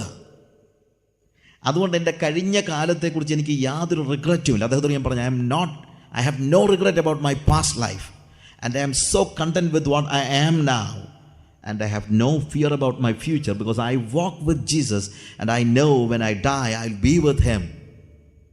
കഴിഞ്ഞ കാലങ്ങളെക്കുറിച്ച് എനിക്ക് ഒരു റിഗ്രറ്റും ഇല്ല. കാര്യം എൻ്റെ പാപങ്ങൾ മോചിക്കപ്പെട്ടിരിക്കുന്നു എന്നുള്ള ഉറപ്പ് എനിക്കുണ്ട്. എന്തുകൊണ്ട്? എൻ്റെ പാപങ്ങൾക്ക് പകരമായി ശിക്ഷ ഏറ്റെടുത്തവനായ യേശു എനിക്കൊരു യാഥാർത്ഥ്യമാണ്, റിലീജിയസ് ഐഡിയ അല്ല. And also I walk with him. ഞാൻ അവൻ്റെ കൂടെ നടക്കുന്നുണ്ട്, അവനെ ഞാൻ അറിയുന്നുണ്ട്, അനുഭവിക്കുന്നുണ്ട്, അവൻ്റെ ശബ്ദം ഞാൻ കേൾക്കുന്നുണ്ട്, അവൻ്റെ നിശ്വാസം ഞാൻ ശ്രദ്ധിക്കുന്നുണ്ട്. It's a reality to me. അവൻ എനിക്കൊരു യാഥാർത്ഥ്യമാണ്. അതുകൊണ്ട് ഞാൻ ഇപ്പോൾ എന്താണോ അക്കാര്യത്തിൽ എനിക്ക് സന്തുഷ്ടിയുണ്ട്. I am a man with contentment. ഞാൻ അദ്ദേഹത്തോട് പറഞ്ഞ കാര്യം അതാണ്. ഞാൻ സംതൃപ്തനായ ഒരു മനുഷ്യനാണ്. ഒരു കാര്യത്തെക്കുറിച്ചും എനിക്ക് അംബിഷൻസും ഇല്ല, എനിക്കൊന്നും ആകുകയും വേണ്ട. കഴിഞ്ഞ കാലത്തെക്കുറിച്ച് എനിക്ക് റിഗ്രറ്റുമില്ല. കാര്യം എൻ്റെ പാപങ്ങൾ മോചിക്കപ്പെട്ടിരിക്കുന്നു. എനിക്കിനി ഇതിൽ കൂടുതൽ എന്നെ ആകാനാ. ഇവിടെ സർവ്വത്തെയും സൃഷ്ടിച്ചവനായ എൻ്റെ സൃഷ്ടാവായ എൻ്റെ രക്ഷകനായ യേശു കർത്താവ് എൻ്റെ കൂടെ നടക്കുന്ന, അതിനേക്കാൾ കൂടുതൽ ഞാൻ എന്തോ ആകാനാ. അതുകൊണ്ട് എനിക്ക് അംബിഷൻസ് ഇല്ല. എൻ്റെ ഏറ്റവും വലിയ അംബിഷൻ എൻ്റെ യേശുവുമായിട്ടുള്ള സൗഹൃദമാണ്. അതെനിക്കുണ്ട്. എനിക്കിനി വേറെ അംബിഷൻസ് ഒന്നുമില്ല. മിനിസ്ട്രിയിലും ഇല്ല എനിക്കൊരു അംബിഷനും. എന്തോ അംബിഷനാണ്. Because I live with my Jesus and I know that no ministry can replace my relationship with Jesus Christ. ഒരു ശുശ്രൂഷയും യേശുവിനോടുള്ള എൻ്റെ ഇന്നത്തെ ബന്ധത്തെ റീപ്ലേസ് ചെയ്യാൻ പര്യാപ്തമല്ല. ഞാൻ എത്ര മിനിസ്ട്രിയിൽ വളർന്നാലും അതൊന്നും എൻ്റെ മനസ്സിലില്ല. It is not in my heart. I am so content with what I am now. ഞാനിപ്പോൾ ആരാണോ അതിനകത്ത് ഞാൻ സംതൃപ്തനാണ്. എന്ന് തന്നെയല്ല, എനിക്ക് ഭാവിയെക്കുറിച്ച്, ഫ്യൂച്ചറിനെ കുറിച്ച് ഒരു പേടിയുമില്ല. ഇറ്റ് ഈസ് നോട്ട് ഹാങ്ങിങ് in between fear and hope. I have only hope, no fear. And I should say it is more than hope, it is assurance. എനിക്ക് ഭാവിയെക്കുറിച്ച് പേടിയില്ലെന്ന് തന്നെയല്ല, ഉറപ്പാണുള്ളത്. അല്ലാതെ പ്രതീക്ഷ പോലുമല്ല, ഉറപ്പ്. അതുകൊണ്ടാണ് ഞാൻ പറഞ്ഞത്, യേശു എനിക്കൊരു മീൻസ് അല്ല, എനിക്കൊരു റിയാലിറ്റിയാണ്. എനിക്ക് യേശുവിനെയാണ് കിട്ടിയത്. യേശുവിനെ കിട്ടിയത് കൊണ്ട് ഞാൻ സ്വർഗത്തിൽ, കാര്യം മരിച്ചു കഴിഞ്ഞാൽ ഞാൻ യേശു ഉള്ളിടത്തല്ല പോകാൻ പറ്റുള്ളൂ. എനിക്ക് വേറെ വല്ലയിടത്തും പോകാൻ പറ്റുമോ? ഞാൻ ചിലപ്പോൾ പറയാറുണ്ട്, തമാശയ്ക്കാണെങ്കിലും പറയാറുണ്ട്, ദൈവം ആർക്ക് വേണ്ടി നരകം ഉണ്ടാക്കിയില്ല. ഉണ്ടാക്കിയത് പിശാചിനും അവൻ്റെ ദൂതന്മാർക്കും വേണ്ടിയാണ്, മനുഷ്യന് വേണ്ടിയൊന്നുമല്ല ഉണ്ടാക്കിയത്. പിന്നെ മനുഷ്യൻ നരകത്തിൽ പോകുന്നുണ്ടെന്ന് ചോദിച്ചാൽ പോകുന്നുണ്ട്. എന്തുകൊണ്ട് പോകുന്നുണ്ട്? അപ്പൻ്റെ സ്വത്തെല്ലാം മക്കൾക്ക് കിട്ടത്തുള്ളൂ. ഞാൻ സ്വർഗത്തിൽ പോകാനുള്ള കാരണം അതാണ്. കാര്യം സ്വർഗം ദൈവത്തിൻ്റെ സ്വർഗമാണ്. ഞാൻ ദൈവമകനായതുകൊണ്ടാണ് ഐ ഇൻഹെറിറ്റ് ഹെവൻ. എൻ്റെ അപ്പൻ്റെ വകയായതുകൊണ്ട് ഞാൻ സ്വർഗത്തിൽ പോകുന്നു. ഇനി പാപം ചെയ്യുന്നവനെല്ലാം പിശാച് എന്ന പിതാവിൻ്റെ മകൻ, അവൻ്റെ മക്കൾക്ക് അവൻ്റെ അവകാശമെല്ലാം കിട്ടത്തുള്ളൂ. അവർ പിന്നെ വേറെ എവിടെ പോകാനാ? അതുകൊണ്ട് പിന്നെ അങ്ങ് നരകത്തിൽ പോകുന്നെന്നുള്ളതേ ഉള്ളൂ, വേറെ എങ്ങും പോകാൻ പറ്റത്തില്ലല്ലോ. അപ്പം അതുകൊണ്ട് സ്വർഗമല്ല എൻ്റെ മനസ്സിലിരിക്കുന്നത്, എൻ്റെ മനസ്സിലിരിക്കുന്ന യേശുവാണ്. അതുകൊണ്ട് യേശു ഉള്ള സ്ഥലത്തേക്ക് ഞാൻ പോകുന്നെന്നുള്ളതേ ഉള്ളൂ. ഇറ്റ് ഡസൻറ്റ് മാറ്റർ ഇവിടെ ഭൂമിയിൽ ജീവിച്ചാലും സ്വർഗത്തിൽ ജീവിച്ചാലും, it doesn't make any difference. എനിക്കതൊരു വ്യത്യാസം ഉണ്ടാക്കുന്നില്ല. ബിക്കോസ് ഐ ലിവ്, ഞാൻ ഇവിടെ ഈ ഭൂമിയിൽ ജീവിക്കുമ്പോൾ യേശുവിൻ്റെ കൂടെ ജീവിക്കുന്നത്. അതുകൊണ്ടാണ് ഇവിടെ നമ്മൾ പറയുന്നത്, നമ്മുടെ ടാർഗറ്റ് എന്ന് പറയുന്നത്, നമ്മുടെ ലക്ഷ്യമെന്ന് പറയുന്നത് സ്വർഗമല്ല, നമ്മുടെ ലക്ഷ്യമെന്ന് പറയുന്നത് യേശുവാണ്. അതുകൊണ്ട് അത് നമ്മൾ സീരിയസ് ആയിട്ട് എടുക്കണം. എന്നാൽ ഇന്ന് യേശു ആർക്കും ഒരു സീരിയസ് ഇഷ്യൂ അല്ല. യേശു എന്നല്ല ഒരു കാര്യവും ഒരു സീരിയസ് ഇഷ്യൂ അല്ല. പല സമയത്തും ഉണ്ടാകുന്ന പ്രശ്നം ഇതാണ്. എൻ്റെ ഒരു സുഹൃത്ത്, ഞങ്ങളുടെ ഒരു മിഷനറി, അദ്ദേഹത്തിൻ്റെ MDHൻ്റെ തീസിസിൻ്റെ ചെയ്യുന്ന സമയത്ത് എൻ്റെ അടുത്ത് വന്നിട്ട് കുറച്ച് ക്വസ്റ്റ്യൻസ്, ചർച്ചിനെ കുറിച്ച് കുറച്ച് ക്വസ്റ്റ്യൻസ് ചോദിച്ചു. ആഫ്റ്റർ ഓൾ കൈൻഡ് ഓഫ് അങ്ങനെയുള്ള ഡിസ്കഷൻ എല്ലാം ശേഷം അദ്ദേഹം എന്നോട് പേഴ്സണലായിട്ട് ചോദിച്ചാൽ, what you think about church, the church today, ഇന്നത്തെ സഭയെക്കുറിച്ചുള്ള അഭിപ്രായം എന്താ? ലക്ഷ്യമൊക്കെ പോട്ടെ, അഭിപ്രായം എന്താണ്? അപ്പോൾ ഞാൻ അദ്ദേഹത്തിന് പറഞ്ഞൊരു കാര്യം ഇതാണ്. I think the church and its people are not serious about spirituality and not serious about Jesus, not serious about anything. ഒന്നിനെക്കുറിച്ചും ഇന്നത്തെ സഭയുടെ ഏറ്റവും വലിയ പ്രശ്നം അതാണ്. സഭ ഒന്നിനെക്കുറിച്ചും സീരിയസ് അല്ല. അതല്ല ഇന്നത്തെ പ്രശ്നം. ഒരു കാര്യത്തെക്കുറിച്ചും Jesus is not a serious issue. നമ്മുടെ സഭയിലൊന്നും യേശു ഒരു സീരിയസ് ഇഷ്യൂ ഒന്നുമല്ല. യേശുവിനെ ആലോചിക്കുന്നത് തന്നെ, ആഗ്രഹിക്കുന്നത് തന്നെ വല്ലപ്പോഴും നമുക്ക് ആവശ്യം വരുമ്പോഴാണ്. ഞാൻ ചില സമയത്ത് പറയാറുണ്ട്, ഞാനൊരു സ്ഥലത്ത് വായിച്ചതാണ്, ഓരോരുത്തർ യേശുവിൻ്റെ തലയിൽ ഓരോ തൊപ്പി വെച്ച് കൊടുത്തിട്ടുണ്ട്. തൊപ്പി എന്ന് പറയുമ്പോഴത്തേക്ക് നമ്മൾ വെറുതെ കടയിൽ നിന്ന് വാങ്ങിയ തൊപ്പിയല്ല, പ്രൊഫഷൻ്റെ അടിസ്ഥാനത്തിൽ നമ്മൾ തൊപ്പി കഴിയില്ല. ഒരു ഡോക്ടർക്ക് ഒരു ഹാറ്റ് ഉണ്ട്, ഒരു ഡോക്ടേഴ്സ് ഹാറ്റ്. ഒരു ഹോട്ടലിലെ ഒരു എക്സിക്യൂട്ടീവ് ഷെഫിൻ്റെ ഒരു തലയിലൊരു തൊപ്പിയുണ്ട്. ഒരു പോലീസുകാരൻ്റെ തലയിലൊരു തൊപ്പിയുണ്ട്. എഡ്യൂക്കേഷണൽ ഒരു തൊപ്പിയുണ്ട്. എന്നതുപോലെ നമ്മൾ ദൈവത്തിൻ്റെ തലയിൽ ഇങ്ങനെയുള്ള പല തൊപ്പികൾ വെച്ച് കൊടുത്തിരിക്കുകയാണ്. പല ആളുകളും യേശുവിൻ്റെ തലയിൽ വെച്ച് കൊടുത്തിരിക്കുന്ന തൊപ്പി ഒരു പോലീസുകാരൻ്റെ തൊപ്പിയാണ്. അതുകൊണ്ട് പേടിയാണ്. ഒരു പോലീസുകാരൻ ഉള്ളതുണ്ടെന്ന്, അല്ലെങ്കിൽ ഒരു പോലീസുകാരനിപ്പം, അല്ലെങ്കിൽ നമ്മൾ വണ്ടി ഓടിച്ചുകൊണ്ട് പോകുമ്പോൾ ഞാൻ മുമ്പേ പറഞ്ഞതുപോലെ ഒരു RTO അവിടെ നിൽപ്പുണ്ടെന്ന് കണ്ടാൽ എന്നാൽ ഒന്ന് കണ്ടേച്ച് പോയേക്കാവും നമ്മളാരും ചിന്തിക്കത്തില്ലല്ലോ, ഇല്ലേ? എങ്ങനെങ്കിലും ഒഴിഞ്ഞു പോകാനേ നോക്കുകയുള്ളൂ. എന്നതുപോലെയാണ് യേശുവിനെ എങ്ങനെങ്കിലും ഒഴിഞ്ഞു പോകാനാണ് ഇന്ന് ആളുകൾ നോക്കുന്നത്. ഈ എത്നിക് റിലീജിയൻസിനെ കുറിച്ച് പറയുമ്പോഴത്തേക്ക് സാധാരണ പറയാറുള്ള കാര്യമുണ്ട്, അവർ ദൈവത്തെ വിളിക്കുന്നത് എന്തിനാണെന്നറിയാമോ? ദൈവം അവരെ ഉപദ്രവിക്കാതിരിക്കാനാണ്. ഞാൻ ചാരായം വേണേൽ തന്നേക്കാം, കള്ള് വേണേൽ തന്നേക്കാം, തെറ്റിപ്പൂ വേണേൽ തന്നേക്കാം, എന്തോ വേണമെങ്കിലും തന്നേക്കാം, പക്ഷേ എന്നെ ഉപദ്രവിക്കരുത്, എന്നെ എൻ്റെ പാട്ടിന് വിട്ടേക്ക്, എന്നെ ഉപദ്രവിക്കരുത്, ഇല്ലേ? ഇതുപോലെയാണ് യേശുവിനെ പല ആളുകളും കാണുന്നത്. നമ്മളെ നമ്മുടെ പാട്ടിന് വിട്ടേരെ, നമ്മളെ ഉപദ്രവിക്കരുത്. പലരും പ്രാർത്ഥനയ്ക്കും മറ്റുള്ള കാര്യങ്ങൾക്കും പോകുന്നത് യേശു അല്ലെങ്കിൽ ദൈവം നമ്മുടെ ജീവിതത്തിൽ ഇടപെടരുതെന്ന് പറയാനാണ്. കർത്താവേ, ഞാനിച്ചിരി കള്ളത്തരമൊക്കെ കാണിക്കും, ഞാനിച്ചിരി കള്ളം പറയും, ഞാനിച്ചിരി മറ്റു പല കാര്യങ്ങളൊക്കെ ചെയ്യും, പക്ഷെ നമ്മളെ ഉപദ്രവിക്കരുത്. വേണമെങ്കിൽ ഞാൻ സഭായത്തിന് വന്നോളാം, സ്വോത്രാഴ്ച തന്നോളാം, എന്തോ വേണമെങ്കിലും തന്നോളാം, പക്ഷെ നമ്മളെ ഉപദ്രവിക്കരുത്. അതിനുവേണ്ടി ഇന്ന് പലരും യേശുവിനെ വിളിക്കുന്നത്. ഒരു പോലീസുകാരൻ്റെ തൊപ്പിയാണ് നമ്മുടെ തലയിൽ വെച്ചിരിക്കുന്നത്. മറ്റു പല ആളുകളും യേശുവിൻ്റെ തലയിൽ വെച്ചിരിക്കുന്നത് ഒരു ഡോക്ടറുടെ തൊപ്പിയാണ്. അസുഖം വരുമ്പോൾ മാത്രമേ നമ്മൾ എന്നും പോയി ഡോക്ടറെ കാണുന്നില്ലല്ലോ. ഉണ്ടോ? എല്ലാ ദിവസവും രാവിലെ ഡോക്ടറെ കാണുമോ? നമുക്കുണ്ടോ? ഇല്ലല്ലോ. നമ്മൾ എപ്പോഴാണ് ഡോക്ടറെ കാണാൻ പോകുന്നത്? നമുക്ക് വല്ല ആവശ്യമുള്ളപ്പോൾ അല്ലെങ്കിൽ അസുഖമുള്ളപ്പോൾ. ഇതുപോലെ അസുഖമുള്ളപ്പോഴോ അല്ലെങ്കിൽ പ്രശ്നങ്ങളുണ്ടപ്പോഴോ മാത്രമാണ് അവർക്ക് ആര് വേണ്ടത്? യേശു വേണ്ടത്. ഇനി മറ്റ് ചില പാർട്ടികൾ യേശുവിൻ്റെ തലയിൽ വെച്ചിരിക്കുന്നത് ഈ 7 സ്റ്റാർ ഹോട്ടലിലെ എക്സിക്യൂട്ടീവ് ഷെഫിൻ്റെ തൊപ്പിയാണ്. എന്ന് വെച്ച് കഴിഞ്ഞാൽ എന്ത് ചോദിച്ചാലും ഈ 7 സ്റ്റാർ ഹോട്ടലിലൊക്കെ ഉള്ളൊരു പ്രത്യേകതയുണ്ട്. അവിടെ നമ്മൾ ഷെഫ് വന്നിട്ട് നമ്മുടെ അടുത്ത് ഓർഡർ എടുക്കാൻ വരുമ്പോൾ അയാൾക്ക് പറയാൻ പറ്റത്തില്ല. നമ്മൾ ലോകത്തിലുള്ള എന്ത് ഫുഡ് ആവശ്യപ്പെട്ടാലും അത് കൊടുക്കണമെന്നാണ് നിയമം.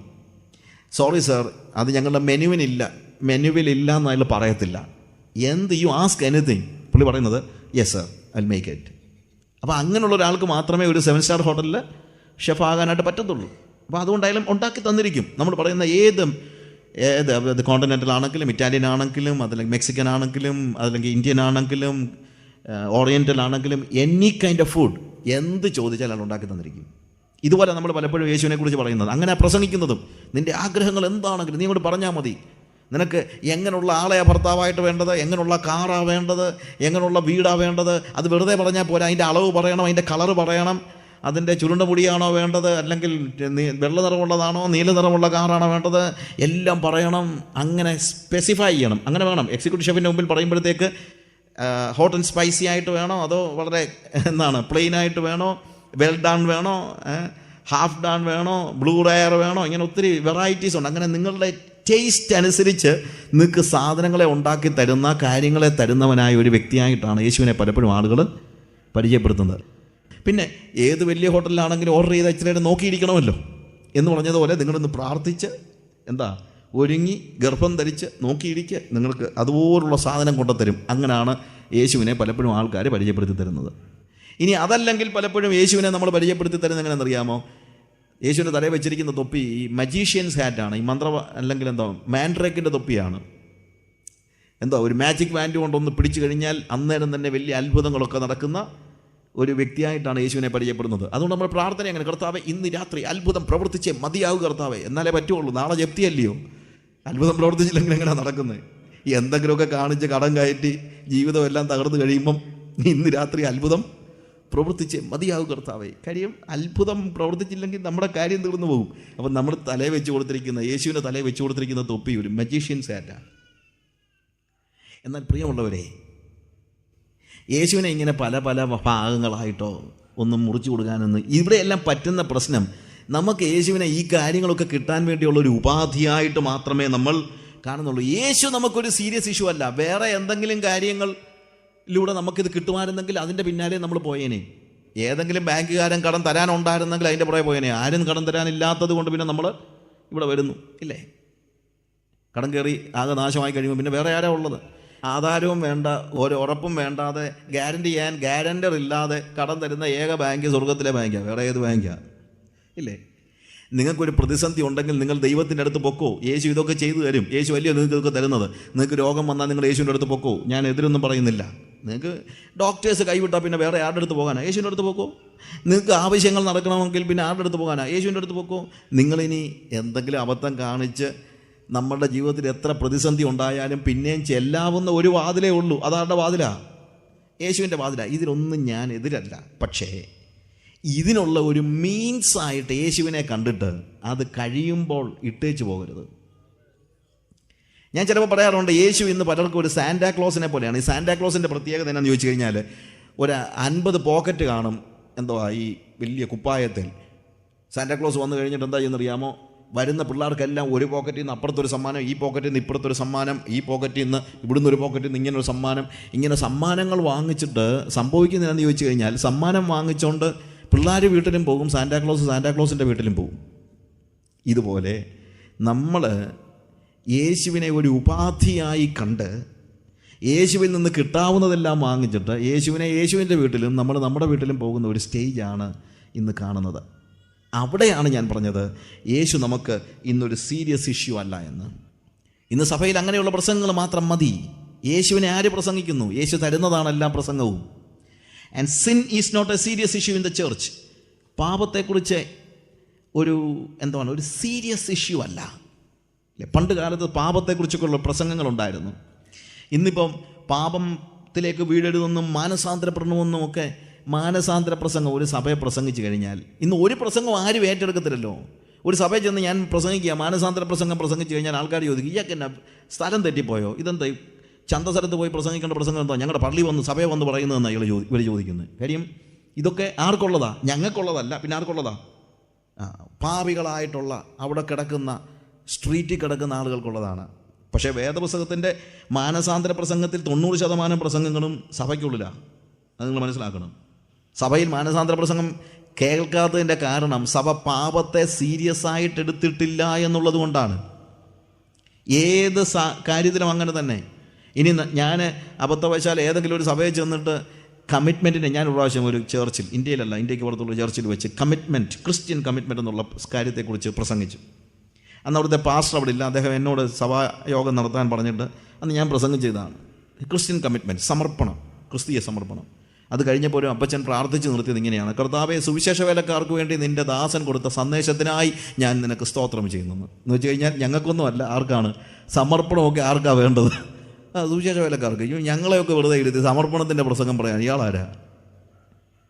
ദൂത് ഏറ്റെടുക്കാന്നൊക്കെ പറയുന്നുണ്ട്. ഇന്ന് അങ്ങനെ ഒരു പ്രശ്നമേ ഇല്ല. എന്ത് പറഞ്ഞാലും വല്ലവർക്കും. Because we do not take it seriously. നമ്മൾ സീരിയസ് ആയിട്ട് എടുക്കുന്നില്ല എന്നുള്ളതാണ്. We are not taking sin as a serious issue. Mission is not a serious issue. പണ്ട് കാലത്ത് ഏത് സഭയിലും പരസ്യയോഗങ്ങളുണ്ടായിരുന്നു. ഞാൻ 13 വയസ്സ് തൊട്ട് പരസ്യയോഗങ്ങളിൽ പ്രസംഗിക്കുന്ന ഒരാളാണ്. ഈ കഴിഞ്ഞ ദിവസം എൻ്റെ വൈഫ് ഇങ്ങനെ സംസാരിച്ച് പറയായിരുന്നു, അതായിരുന്നു നമുക്കുള്ളൊരു ചെക്ക് പോയിൻറ്റ് എന്ന് വെച്ച് കഴിഞ്ഞാൽ, ഞായറാഴ്ച ഉച്ചതിരിഞ്ഞ് കവലയിൽ പോയി പ്രസംഗം നടത്തുമ്പോൾ പിന്നെ പിറ്റേ ദിവസം ആ കവലയിൽ തന്നെ ചെന്ന് വേറെ പരിപാടിയൊന്നും കാണിക്കാൻ പറ്റത്തില്ല, അല്ലേ? പക്ഷേ ഇന്നിപ്പോൾ നിങ്ങളൊരു പരസ്യയോഗത്തിൽ അറ്റൻഡ് ചെയ്തിട്ട് എത്ര കാലമായി? ഓണവാരം ഒഴികെ. ഓണവാരം അങ്ങ് ഇവിടെ നമുക്കൊരു വാരമുണ്ട്, ഓണവാരം, ഇല്ലേ? അന്നേരം എല്ലാവരും കൂടെ എവിടെയെങ്കിലും പോയി ഒരു ആഘോഷമായിട്ട് ഒരു പാട്ടുമൊക്കെ പാടി ഒരു പരസ്യമൊക്കെ നടത്തും. ചുമ്മാ നടത്തുന്നതാണ്. ഇത് വല്ലതും പ്രയോജനം ഉണ്ടാകാനാണെന്നും പ്രയോജനം ഉണ്ടാകാൻ നമുക്ക് നിർബന്ധമൊന്നുമില്ല. കാര്യം നമുക്കൊരു സംതൃപ്തിക്കാണ് പലപ്പോഴും ഇതൊക്കെ ചെയ്യുന്നത്. പക്ഷേ ആ പണ്ട് അങ്ങനെയല്ലായിരുന്നു. ആത്മഭാരത്തോടു കൂടെ എല്ലാ സഭയും ഇതുപോലെയുള്ള മിഷൻ അല്ലെങ്കിൽ ദൗത്യവുമായി പുറത്ത് പ്രഘോഷിക്കുന്ന ഒരു സഭയായിരുന്നു. സൈക്കിളിലും മറ്റും മൈക്ക് വെച്ച് കെട്ടി, ഞാനൊക്കെ ഒത്തിരി കിലോമീറ്ററുകൾ മൈക്ക് വെച്ച് കെട്ടി യാത്ര ചെയ്ത് പരസ്യങ്ങൾ നടത്തി, ട്രാക്റ്റ് കൊടുത്ത് പ്രസംഗിച്ച്, ഞങ്ങളുടെ ചേർച്ചൊക്കെ ഞാനിപ്പോഴും ഓർക്കുന്നുണ്ട്. ഒരു വർഷം 10 കൺവെൻഷനെങ്കിലും നടത്തും. 10 കൺവെൻഷൻ നടത്താൻ ചിലവൊന്നുമില്ല. എന്തുവാ ഇന്നൊരു കൺവെൻഷൻ നടത്തണമെങ്കിൽ എന്തോരം ചിലവല്ലേ? റൈറ്റ്. അന്ന് ഞങ്ങൾക്ക് ഇങ്ങനത്തെ പ്രശ്നങ്ങളൊന്നുമില്ല. നേരെ ചെല്ലിയ കൺവെൻഷൻ നടത്തുക. മാക്സിമം ഒരു മൈക്ക്, അത് ഞങ്ങളുടെ ചർച്ചിലൊരു പഴയ ഒരു മൈക്കുണ്ട്, അതേ ഉള്ളൂ. ഒരു തമ്പേർ അടിച്ച് പാട്ടുമൊക്കെ പാടി കൺവെൻഷൻ നടത്തുക, ചിലവില്ലാതെ. ചിലവെന്ന് പറഞ്ഞാൽ അന്ന് ചിലവാക്കാനോട്ട് കൈ കാശുമില്ല. ഇപ്പോഴല്ലേ കാശുള്ളത്. അന്ന് പിരിവുമില്ലല്ലോ. ഇന്നിപ്പോൾ ഒരു കൺവെൻഷൻ നടത്തണമെങ്കിൽ 3 ദിവസത്തെ കൺവെൻഷൻ നടത്തണമെങ്കിൽ 3 മാസം നമ്മൾ പിരിവ് നടത്തും, എന്നാലേ 3 ദിവസത്തെ കൺവെൻഷൻ നടത്താൻ പറ്റുള്ളൂ. So sad. We are not taking it seriously. Mission is not a serious issue. അതുപോലെ കർത്താവിൻ്റെ വരവ് ഇന്നൊരു സീരിയസ് ഇഷ്യൂ ആണ്. ഞാൻ പലപ്പോഴും ആലോചിച്ചിട്ടുണ്ട്. നിങ്ങളുടെ ചർച്ചിൽ കർത്താവിൻ്റെ വരവിനെക്കുറിച്ചൊരു പ്രസംഗം കേട്ടിട്ട് എത്ര കാലമായി കാണും? നമ്മൾ ആകെപ്പാടെ കർത്താവിൻ്റെ വരവിനെക്കുറിച്ച് ആലോചിക്കുന്ന എപ്പോഴാണെന്ന് ചോദിച്ചു കഴിഞ്ഞാൽ, സഭായവും തീരുമ്പോൾ ഒരു വർത്തമാനമുണ്ട്. എന്ത്? ആമേൻ, കർത്താവായ യേശുവേ വേഗം വരണമേ. അത് കോട്ടുവായി വിട്ടുകൊണ്ട് ബൈബിളും എടുത്ത് പോകാൻ ധൃതി പിടിച്ച് ഇരിക്കുന്ന സമയത്താണ് കർത്താവ് വന്നാലും വന്നില്ലെങ്കിൽ എനിക്ക് വീട്ടിൽ പോയാലേ പറ്റുള്ളൂ എന്നുള്ള ചിന്തയോടുകൂടെ ഒരു വർത്തമാനമുണ്ട്, വേഗം വരണമേ എന്ന്. ഞാൻ ചോദിക്കുന്നതല്ല. ഇറ്റേണിറ്റി, നിത്യത ഒരു സീരിയസ് ഇഷ്യൂ ആണോ നമുക്ക്? നിത്യതയെക്കുറിച്ചുള്ളൊരു ദർശനം നമുക്കുണ്ടോ? അതുകൊണ്ടാണ് ഞാൻ പറഞ്ഞത്, സഭയിൽ ഇന്ന് ഒരു കാര്യവും സീരിയസ് അല്ല. 2 പത്രോസിൻ്റെ ലേഖനം 3-ാം അധ്യായത്തിൻ്റെ 3-ാം വാക്യത്തിൽ, അവൻ്റെ പ്രത്യക്ഷതയുടെ വാഗ്ദത്തം എവിടെ? പിതാക്കന്മാർ നിദ്ര കൊണ്ട പോലെ സകലവും സൃഷ്ടിയുടെ ആരംഭത്തിൽ ഇരുന്നത് പോലെ തന്നെ ഇരിക്കുന്നു എന്ന് പറഞ്ഞ് സ്വന്തം മോഹങ്ങളെ അനുസരിച്ച് നടക്കുന്ന പരിഹാസികൾ പരിഹാസത്തോടും അന്ത്യകാലത്ത് വരുമെന്ന് വിശേഷാൽ അറിഞ്ഞുകൊള്ളുവിൻ. നോക്കുക, അവൻ്റെ പ്രത്യക്ഷതയുടെ വാഗ്ദത്തം എവിടെ എന്ന് പറഞ്ഞ പരിഹാസികൾ. നമ്മളൊരു പക്ഷേ അത് പുറമേ പറയുന്നില്ലെങ്കിലും നമ്മളും പറയുന്നത്, എത്ര കാലമായിട്ട് പറയുന്നത് യേശു വരുന്നു യേശു വരുന്നു. ഇത്ര നാളായിട്ട് വന്നില്ല, 2000 കൊല്ലം ആയല്ലോ. ഇനിയിപ്പം യേശു അടുത്ത സമയത്ത് വരാൻ സാധ്യതയുണ്ടെന്ന് വിശ്വസിക്കുന്ന എത്ര പേരുണ്ട്? കൈവെക്കാനൊന്നും ഞാൻ പറയുന്നൊന്നുമില്ല. കൈവെക്കാൻ പറഞ്ഞാൽ ആരാ പൊക്കാത്തെ? എല്ലാവരും പൊക്കും. പണ്ട് മർത്തോമായി വലിയൊരു ഉണർവ് നടന്നപ്പോൾ ഒരു ഉപദേശി ഇങ്ങനെ പ്രസംഗിച്ചെന്നാണ് പറയുന്നത്. അദ്ദേഹം പ്രസംഗിച്ചു, ഇപ്പോൾ കാഹളം ധ്വനിച്ചാൽ പോകാൻ ഒരുങ്ങിയിരിക്കുന്ന എല്ലാവരും കരങ്ങളെ ഉയർത്തി ഒന്ന് സ്തോത്രം ചെയ്താട്ടെ എന്ന് പറഞ്ഞപ്പോൾ എല്ലാവരും, ഞാനിപ്പോൾ പറഞ്ഞാലും നിങ്ങളെല്ലാവരും കൈ ഉയർത്തി സ്തോത്രം പറയും, അതിന് സംശയമൊന്നുമില്ല. സ്തോത്രം പറഞ്ഞുകൊണ്ടിരിക്കുന്ന കൂട്ടത്തിൽ ഉപദേശിക്ക് വലിയ സന്തോഷമായി. കാര്യം ഇത്രയും പേര് ഒരുങ്ങിയിരിക്കുകയാണല്ലോ. അതുകൊണ്ട് അദ്ദേഹം പറഞ്ഞു, എൻ്റെ ദൈവമേ, നിൻ്റെ എല്ലാ ജനങ്ങളും ഇതാ നിനക്ക് വേണ്ടി ഒരുങ്ങി കാത്തിരിക്കുകയാണ്. അങ്ങനെയെങ്കിൽ സിയോനെ നിൻ്റെ കാഹളമൊന്ന് ഊതുക എന്ന് പറഞ്ഞപ്പോൾ ആകാശത്തുനിന്നൊരു കാഹളത്തിൻ്റെ ശബ്ദം. ആരും പോയില്ല, എല്ലാവരും കരയാൻ തുടങ്ങി. ഈ ഉപദേശി നേരത്തെ മാവിൻ്റെ മുകളിൽ ഒരാളെ കയറ്റി ഇരുത്തിട്ടുണ്ട്, ഒരു കാഹളവുമായിട്ട്, ഒരു ട്രംപറ്റുമായിട്ട്. അദ്ദേഹം പറഞ്ഞു, ഇതൊന്ന് അറിയാൻ വേണ്ടിയാ ഈ പറയുന്നതിനകത്ത് വല്ല ആത്മാർത്ഥത ഉണ്ടോ ഒന്നറിയാൻ വേണ്ടിയാണ്. അതുകൊണ്ട് എന്തെങ്കിലും പറയുമ്പോൾ കൈവെക്കുന്നതല്ല. We are not serious. ഞാൻ സീരിയസ് ആയിട്ട് പറയാണ്, we are not serious about I say that we are not serious about eternity. വളരെ ഗൗരവപൂർണ്ണമായിട്ട് ഞാൻ പറയുന്നു, നമ്മൾ നിത്യതയെക്കുറിച്ച് ഗൗരവമുള്ളവരല്ല. യേശുക്രിസ്തുവിൻ്റെ വരവിനെക്കുറിച്ച് നമുക്ക് പ്രതീക്ഷയില്ല, അല്ലെങ്കിൽ നമ്മളതിനെ കാര്യമായി പരിഗണിക്കുന്നില്ല. വന്നേക്കും എന്നൊക്കെയാണ് നമ്മൾ ചിന്തിക്കുന്നത്. നോക്കുക, നമ്മൾ സ്വസ്നേഹികളായി, നമ്മൾ ആകെപ്പാടെ സീരിയസ് ആയിരിക്കുന്നത് നമ്മളെക്കുറിച്ച് മാത്രമാണ്. We are very serious about ourselves. നമ്മുടെ ഒരു സുഖ സൗകര്യങ്ങളും നഷ്ടപ്പെടുത്താൻ നമുക്ക് മനസ്സില്ല. നമ്മൾ വളരെ സീരിയസ് ആണ് ആ കാര്യത്തിൽ. എന്നാൽ ഇവിടെ ഞാൻ പണ്ടത്തെ ഒരു കുഞ്ഞുണ്ണി കവിത എപ്പോഴും ഓർക്കുന്നുണ്ട്. കുഞ്ഞുണ്ണിയുടെ ഒരു കവിതയാണ്, എനിക്ക് എന്നെയാണ് ഏറ്റവും ഇഷ്ടം, അത് കഴിഞ്ഞാലോ, അത് കഴിയുന്നതേ ഇല്ലല്ലോ, അത് കഴിഞ്ഞിട്ടല്ലയോ പിന്നത്തെ കാര്യം ആലോചിക്കുന്നത്.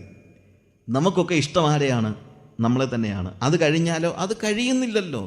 നമ്മളെ ഉള്ള ഇഷ്ടം നമുക്ക് കഴിയുന്നില്ല. കാര്യം നമ്മൾ ആകെ സീരിയസ് ആയിട്ടുള്ളത് ആരെക്കുറിച്ച് മാത്രമാണ്? നമ്മളെക്കുറിച്ച് മാത്രമാണ്. അവിടെയാണ് യേശു നമുക്കൊരു സീരിയസ് ഇഷ്യൂ ആയിട്ട് വരേണ്ടത്. നമ്മൾ ഈ ഓട്ടത്തെയും പോരാട്ടത്തെയും ഒരു സീരിയസ് ഇഷ്യൂ ആയിട്ട് കാണേണ്ടത്. നമ്മുടെ മുമ്പിൽ വെച്ചിരിക്കുന്ന ഓട്ടത്തെക്കുറിച്ച് നമ്മൾ സീരിയസ് ആയിരിക്കണം. Let's be serious about our race. Let's be serious about our battle, our struggle against Satan. Let's be serious about our enemy.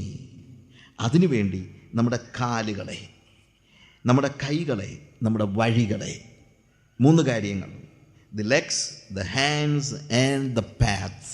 നമ്മുടെ കാലുകൾ, നമ്മുടെ കൈകൾ, നമ്മുടെ വഴികൾ, ഈ 3നും 3 വ്യത്യസ്തമായ അർത്ഥമുണ്ട്.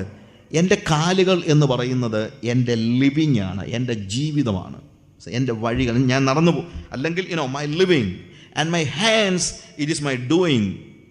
എൻ്റെ കാലുകൾ എന്ന് പറയുന്നത് എൻ്റെ ജീവിതമാണ്, എൻ്റെ കൈകൾ എന്ന് പറയുന്നത് എൻ്റെ പ്രവൃത്തിയാണ്. ആൻഡ് മൈ പാത്ത്, എൻ്റെ വഴികൾ എന്ന് പറയുന്നത്, ദാറ്റ് ഈസ് എൻ്റെ വഴി, ദാറ്റ് സേസ് അബൌട്ട്, അത് എൻ്റെ ജീവിത രീതിയാണ്. അതുകൊണ്ട് ഞാൻ I need to strengthen my legs. എൻ്റെ നീസിനെ ഞാൻ സ്ട്രെങ്തൻ ചെയ്യണം. ആൻഡ് തൂങ്ങിക്കിടക്കുന്ന എൻ്റെ കൈകളെ ഞാൻ ഉയർത്തണം. എൻ്റെ വഴികളെ ഞാൻ നേരെയാക്കണം. ഇതെൻ്റെ ഭാഗത്ത് നിന്ന് ചെയ്യേണ്ട കാര്യമാണ്. ഇത് ദൈവത്തിൻ്റെ ഭാഗത്ത് നിന്ന് ചെയ്യേണ്ട കാര്യമായിട്ടല്ല അവിടെ പറയുന്നത്. ആകയാൽ നിങ്ങളുടെ തളർന്ന മുഴങ്കാലുകളെ ബലപ്പെടുത്തുവിൻ. അത് ദൈവം ചെയ്യേണ്ട കാര്യമല്ല. കർത്താവേ എൻ്റെ കാലുകളെ ബലപ്പെടുത്തണമെന്ന് പറയല്ല. എന്താണ്? നിങ്ങളുടെ കാലുകളെ ബലപ്പെടുത്തുവിൻ. നിങ്ങളുടെ ലിവിങ് ശരിയാക്കേണ്ടത് നിങ്ങളുടെ ജോലിയാണ്. നിങ്ങളുടെ ജീവിതം ശരിയാക്കേണ്ടത് നിങ്ങളുടെ ജോലിയാണ്. നിങ്ങളുടെ കൈകളെ ഉയർത്തുവിൻ. നിങ്ങളുടെ പ്രവൃത്തികളെ നേരെയാക്കേണ്ടത് നിങ്ങളുടെ ജോലിയാണ്. നിങ്ങളുടെ വഴികളെ നിരപ്പാക്കേണ്ടത് നിങ്ങളുടെ ജോലിയാണ്. നാം ഓടണം. എന്തുകൊണ്ട് ഓടണം? നമുക്കൊരു ലക്ഷ്യമുണ്ട്. We have a target. നാം പോരാടണം. എന്തുകൊണ്ട് പോരാടണം? നമുക്ക് ഒരു യുദ്ധമുണ്ട്. നാം പാത നേരെയാക്കണം. എന്തുകൊണ്ട് പാത നേരെയാക്കണം? കാര്യം നമ്മളുടെ പാത വളഞ്ഞതാണെങ്കിൽ അവിടെ ശത്രു ഒളിച്ചിരുന്ന് നമ്മെ ആക്രമിക്കുവാനുള്ള സാധ്യതയുണ്ട്. It is our duty, our responsibility to do all these things. നമ്മളുടെ ഈ കാര്യങ്ങളെല്ലാം നമ്മൾ ചെയ്യാൻ ബാധ്യസ്ഥരാണെന്നാണ് വേദവസം പഠിപ്പിക്കുന്നത്. ശരിക്കും ഇവിടെ നോക്കുമ്പോഴത്തേക്ക് ഒന്നുകൂടെ കൃത്യമായിട്ട് പറഞ്ഞാൽ, V have a target, we have trials and we have a track.